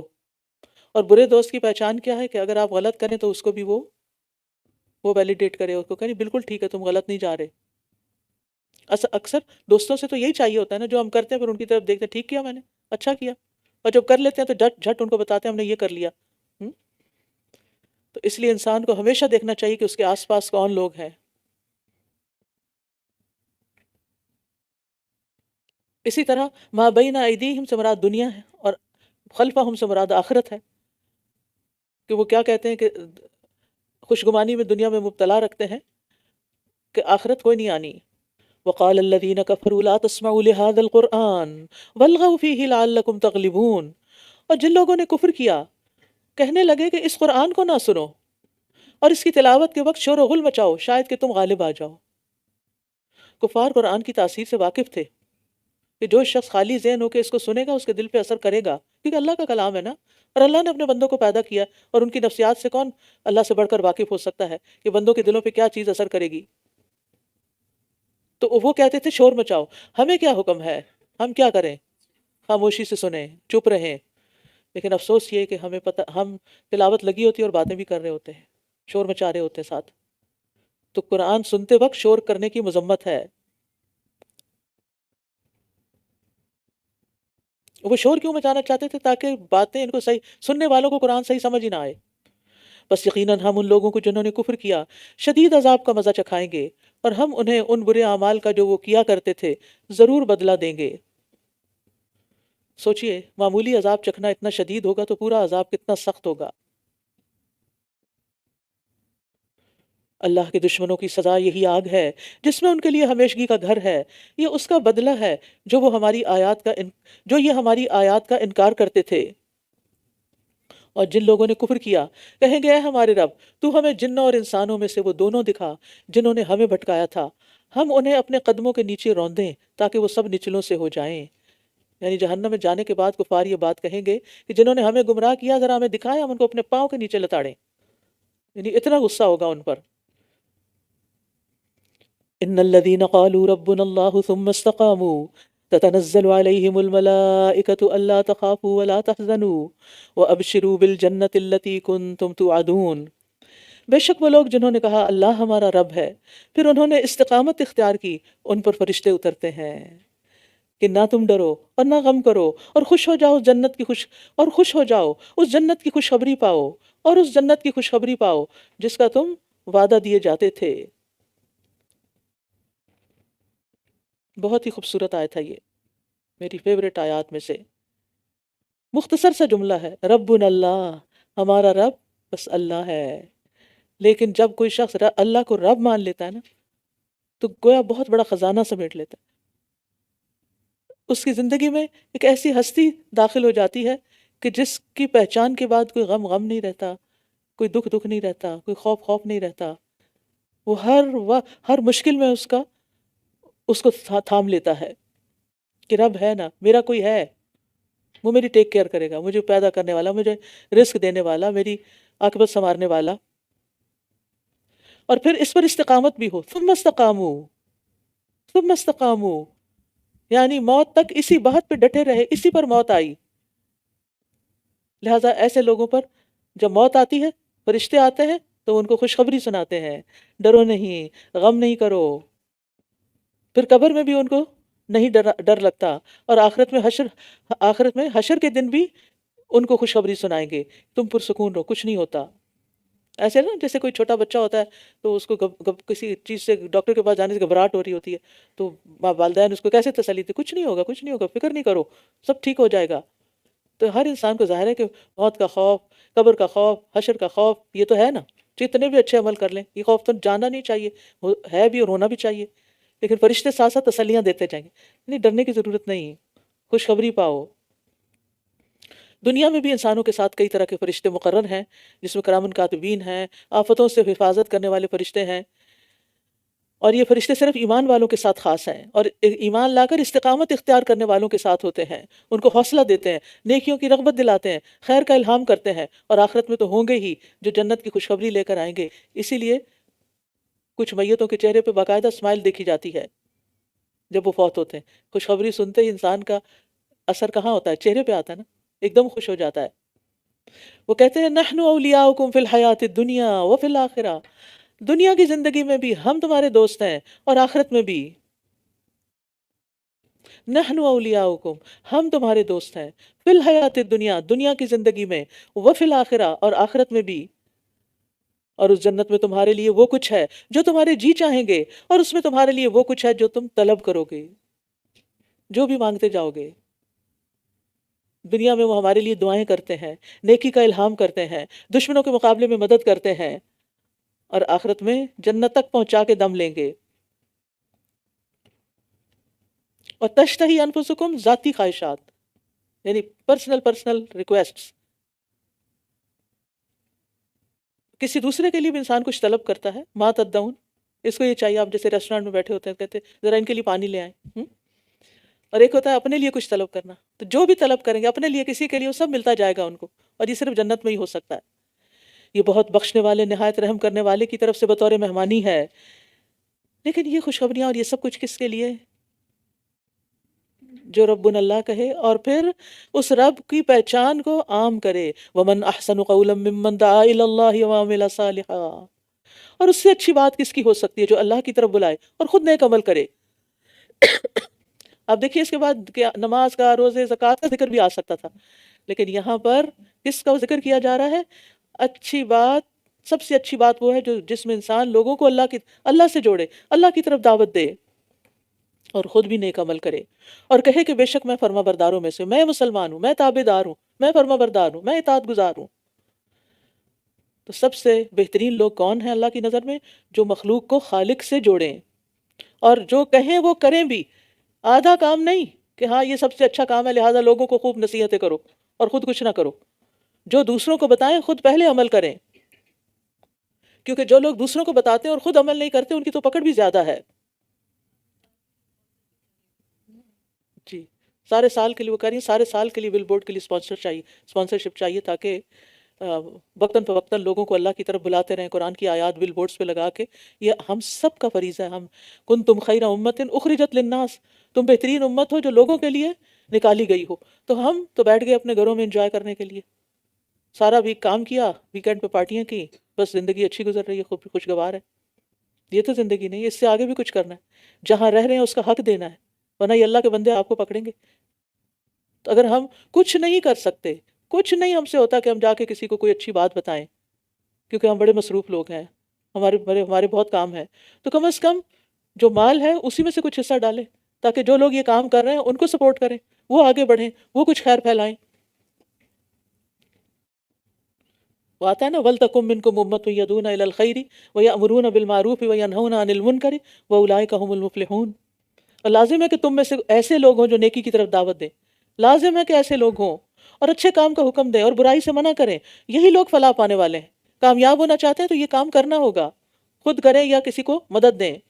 اور ایک بندے کی ہدایت کا کتنا بڑا اجر ہے، 100 سرخ قیمتی اونٹوں سے بھی زیادہ بڑی دولت ہے۔ وَلَا تَسْتَوِي الْحَسَنَةُ وَلَا السَّيِّئَةُ، اور نیکی اور بدی برابر نہیں ہو سکتی۔ بدی کو اس طریقے سے دور کیجئے جو بہترین ہو، تو اچانک وہ شخص کہ آپ کے اور اس کے درمیان عداوت ہے، ایسا ہوگا گویا کہ وہ نہایت گہرا دوست۔ دشمن بھی دوست بن جائیں گے اگر آپ صبر سے کام لیں اور دوسروں کی زیادتیوں کو معاف کر دیا کریں، برائی کا جواب اچھے طریقے سے دیں۔ کبھی بہت بڑی نیکی یہی ہوتی ہے کہ کسی سے اچھی بات اچھے لہجے میں کی جائے، کیونکہ بعض اوقات ہمارا لہجہ ہی بڑا اکھڑ ہوتا ہے اور ہم چڑھائی کر رہے ہوتے ہیں دوسرے پر، یا دوسرے کو ایسے نصیحتوں کے تیر پھینک رہے ہوتے ہیں کہ چپتا جائے اس کو۔ تو اچھی چیز اچھے وطن میں پیش کی جائے تو ہی اچھی لگتی ہے یا نہیں؟ لیکن ہم اکثر پلاسٹک کے ڈبوں میں ہی پیش کرتے ہیں، چاہے کتنی، تو وہ ڈبہ دیکھتے ہی لگتا ہے جیسے کوئی بس ایسی چیز ہے۔ تو آپ کے گھر مہمان آتے ہیں تو آپ کیسے پیش کرتے ہیں؟ جی، خاص برتنوں میں۔ تو اچھی بات کتنی بھی اچھی ہو، اس کو اچھے انداز میں اگر آپ نہیں پیش کریں گے تو اچھی نہیں رہے گی، وہ الٹی پڑے گی۔ اور کبھی خوش اخلاقی کے ساتھ معاملہ کرنا، کچھ نہیں کہہ رہے، صرف اچھا اخلاق برت رہے ہیں، مددگار ہیں، ہیلپ فل ہیں دوسروں کے لیے، تو پھر وہ بھی اس مشن کو آگے بڑھانے میں مددگار ہے۔ یعنی آپ کسی ایسی جگہ پر کام کرتے ہیں جہاں آپ کے آس پاس سب نان مسلمز ہیں، لیکن آپ کا رویہ ان کے ساتھ بہت اچھا ہے، آپ اپنا کام وقت پر کرتے ہیں، دوسروں کے لیے مددگار ہیں، تو صرف آپ کا یہ رویہ اور سلوک دوسروں کو اسلام سے متعارف کرا دے گا۔ آپ نے ایک لفظ نہیں بولا، یوسف علیہ السلام کو جیل والوں نے کیا کہا، ان کی قید خانے کے ساتھیوں نے، انا نراک من المحسنین، کیا ہمارے حق میں بھی کوئی گواہی دے گا کہ انا نراک من المحسنین، کہ ہم آپ کو محسنین میں سے دیکھتے ہیں؟ ہم تو کہتے ہیں میں ہی کیوں، میں ہی کیوں، وما یلقاها الا الذین صبروا وما یلقاها الا ذو حظ عظیم، اور یہ چیز صرف ان کو دی جاتی ہے جنہوں نے صبر کیا، اور یہ چیز اسی کو دی جاتی ہے جو بڑے نصیبے والا ہو۔ یعنی برائی کا جواب اچھے طریقے سے دینے کی توفیق کسے ملتی ہے؟ جنہوں نے پہلے سے ہی صبر کی عادت اپنائی بھی ہوتی ہے، ورنہ تو تھوڑی سی آپ کی کوئی بات نہ مانے تو آپ الجھنے اور بحث کرنے لگ جاتے ہیں۔ اس سے پرہیز کرنا ہے، ورنہ سارا کھیل بگڑ جائے گا اگر آپ نے بحث شروع کر دی۔ اور یہ خوبی کہ برائی کا جواب اچھے طریقے سے دیں صرف انہی لوگوں کو عطا کی جاتی جو بڑے نصیب والے، جنہوں نے بڑی بڑی کمائیاں کرنی ہیں۔ اور یہاں اس سے یہ بھی پتہ چل رہا ہے وہاں یلقاہا، یعنی خود نہیں انسان ڈال سکتا، یہ حوصلہ انسان کے اپنے بس کی بات نہیں، یہ اللہ کی طرف سے عطا ہوتا ہے، یہ اللہ دیتا ہے، لہٰذا اللہ سے کام کرنے کی توفیق بھی مانگیے اور اس کو احسن طریقے سے کرنے کی بھی۔ اور اگر شیطان کی طرف سے آپ کو کوئی وسوسہ آئے تو اللہ کی پناہ مانگ لیجئے، بے شک وہ خوب سننے والا، خوب جاننے والا ہے۔ یعنی شیطان کو برا بھلا کہنے کی بجائے کیا کریں؟ کیونکہ برے لفظ انسان زبان سے نکالتا ہے نا، اپنی زبان گندی ہوتی ہے نا، تو شیطان کو گالیاں دینے کی بجائے کیا کریں؟ اعوذ باللہ۔ آپ جب حج پہ جاتے ہیں، کنگریاں مارتے ہیں، تو یہ تھوڑی کہتے ہیں شیطان تیرا ناس ہو، تیرا برا ہو، اور کچھ لوگ تو واقعی یہ کر رہے ہوتے ہیں اور جوتے مار رہے ہوتے ہیں اور بوتلیں پھینک رہے ہوتے ہیں اور سارا پولوشن پھیلا رہے ہوتے ہیں، تو اس سے کوئی شیطان اور ہنس رہا ہوتا ہے کہ یہاں آ کر بھی انہوں نے اپنی بری عادتیں نہیں چھوڑی، اپنا غیظ و غضب اور غصہ۔ تو ہمیں کیا سکھائے گا؟ بسم اللہ، اللہ اکبر، اس وقت بھی اللہ کا نام بلند کرنا ہے۔ رسول اللہ صلی اللہ علیہ وسلم نے فرمایا، تم شیطان کو برا بھلا مت کہو اور اس کے شر سے اللہ کی پناہ طلب کرو، یہ ہے کرنے کا کام۔ اور رات اور دن اور سورج اور چاند اس کی نشانیوں میں سے ہیں، تم سورج اور چاند کو سجدہ نہ کرو بلکہ اللہ ہی کو سجدہ کرو جس نے انہیں پیدا کیا ہے، اگر تم واقعی اسی کی عبادت کرتے ہو۔ مخلوق کو سجدہ کرنا حرام ہے، پھر بھی اگر یہ تکبر کریں تو وہ فرشتے جو آپ کے رب کے نزدیک ہیں وہ رات اور دن اس کی تسبیح کرتے ہیں اور وہ اکتاتے بھی نہیں ہیں۔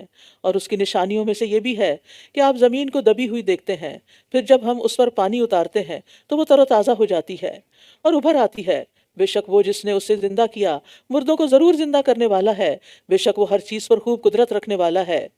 بے شک جو لوگ ہماری آیات میں کجی کرتے ہیں وہ ہم سے چھپ نہیں سکتے، یعنی آیات کو غلط معنی پہناتے ہیں اور ان کا سیدھا سادہ مطلب لینے کی بجائے غیر متعلق باتیں اس سے کرتے ہیں، وہ ہم سے چھپ نہیں سکتے۔ کیا پھر وہ شخص جو آگ میں ڈالا جائے بہتر ہے یا وہ جو قیامت کے دن امن کی حالت میں آئے؟ اللہم اجعلنا منہم۔ تم جو چاہو عمل کرو، بے شک جو کچھ تم کرتے ہو وہ اسے خوب دیکھنے والا ہے۔ بے شک وہ لوگ جنہوں نے اس ذکر کا انکار کیا، بے شک وہ لوگ جنہوں نے اس ذکر کا انکار کیا جبکہ یہ ان کے پاس آ چکا، تو انہوں نے یقیناً نقصان اٹھایا، اور یقیناً یہ ایک زبردست کتاب ہے۔ باطل اس کے پاس نہ اس کے سامنے سے آ سکتا نہ پیچھے سے، اس میں کچھ ایڈ نہیں کیا جا سکتا، نہ اس سے کچھ نکالا جا سکتا ہے، سب پتہ چل جائے گا جو بھی ایسی حرکت کرے گا۔ یہ حکمت والے، بہت تعریف والے کی طرف سے نازل کرتا ہے۔ آپ سے وہی کہا جا رہا ہے جو آپ سے پہلے رسولوں سے کہا گیا تھا، بے شک آپ کا رب بخشش والا ہے، دردناک سزا دینے والا بھی ہے۔ نبی صلی اللہ علیہ وسلم کو تسلی دی جا رہی ہے کہ اگر آپ پر لوگ باتیں بناتے ہیں تو یہ باتیں پہلے بھی بنائی گئی ہیں، تمام رسولوں نے یہ سن کے صبر کیا، آپ بھی صبر سے کام لیجئے۔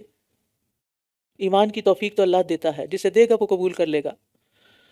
وَلَوْ جَعَلْنَاهُ قُرْآنًا عَجَمِيًّا، اور اگر ہم اسے اجمی قرآن بناتے تو ضرور وہ کہتے کہ اس کی آیات کھول کر کیوں بیان نہیں کی گئیں، کیا کلام اجمی زبان اور رسول عربی؟ کہہ دیجئے یہ ہدایت اور شفا ہے ان کے لیے جو ایمان لائے، اور جو ایمان نہیں لاتے ان کے کانوں میں بوجھ ہے اور یہ ان کے حق میں اندھا پن ہے۔ یہی لوگ ہیں جو دور کی جگہ سے پکارے جاتے ہیں۔ اصل میں کفار نے یہ طے کر لیا تھا کہ نہ خود سنیں گے نہ کسی کو سننے دیں گے، تو ان کی جو ہٹ دھرمی تھی اور تعصب تھا اس نے انہیں قرآن سے فائدہ اٹھانے سے روک دیا، لیکن مومنوں نے جو اس کو قبول کیا تو یہ ان کے لیے شفا بن گیا، اور یہ قرآن صرف اہل ایمان کے لیے ہی شفا ہے، ظالم تو اس سے فائدہ نہیں اٹھاتے، نہ اس کو پڑھتے ہیں نہ اس سے ہدایت پاتے ہیں۔ اور یاد رکھیے قرآن ہر بیماری کے لیے شفا ہے، چاہے جسمانی ہو یا ذہنی ہو یا پھر روحانی ہو، لیکن بیماری میں پرہیز بھی ہوتا ہے، یعنی غلط کام چھوڑنے بھی ہوتے ہیں۔ وَلَقَدْ آتَيْنَا مُوسَى الْكِتَابَ، اور یقیناً ہم نے موسیٰ کو کتاب دی، تو اس میں اختلاف کیا گیا، اور اگر وہ بات نہ ہوتی جو آپ کے رب کی طرف سے پہلے طے ہو چکی تو ان کے درمیان ضرور فیصلہ کر دیا جاتا، اور بے شک یہ اس کی طرف سے یقیناً بے چین کرنے والے شک میں ہیں۔ نبی صلی اللہ علیہ وسلم کو تسلی دی جا رہی ہے کہ اس سے پہلے تورات نازل کی گئی، لیکن لوگوں نے اس میں اختلاف کیا، کچھ نے مانا کچھ کو نہیں، اور اگر آج یہ لوگ مخالفت کر رہے ہیں تو آپ پریشان نہ ہوں۔ من عمل صالحا فلنفسه ومن اساء فعليها وما ربك بظلام للعبید، جس نے نیک عمل کیا تو وہ اس کے اپنے ہی لیے ہے، اور جس نے برائی کی تو اس کا وبال اسی پر ہوگا، اور آپ کا رب بندوں پر کچھ بھی ظلم کرنے والا نہیں۔ یہاں نبی صلی اللہ علیہ وسلم اور اہل ایمان کو تسلی دی جا رہی ہے کہ اگر یہ لوگ ایمان نہیں لاتے تو اس کا وبال آپ پہ نہیں پڑے گا، جو نیک عمل کرے گا اس کا فائدہ اسی کو ملے گا، کرنے والے کو ہی، اور جو برا کرے گا اس کا وبال اسی پہ پڑے گا۔ اللہ کسی پہ ظلم نہیں کرتا کہ بدی کوئی کرے اور اس کو کسی اور کو سزا کسی اور کو دے دی جائے۔ اللہ سبحانہ وتعالی ہمیں صحیح معنوں میں قرآن کو سمجھنے اور اس کو آگے پہنچانے اور پھیلانے کی توفیق عطا فرمائے۔ وآخر دعوانا ان الحمد للہ رب العالمین، سبحانک اللہم وبحمدک، اشہد ان لا الہ الا انت، استغفرک واتوب الیک۔ السلام علیکم ورحمۃ اللہ وبرکاتہ۔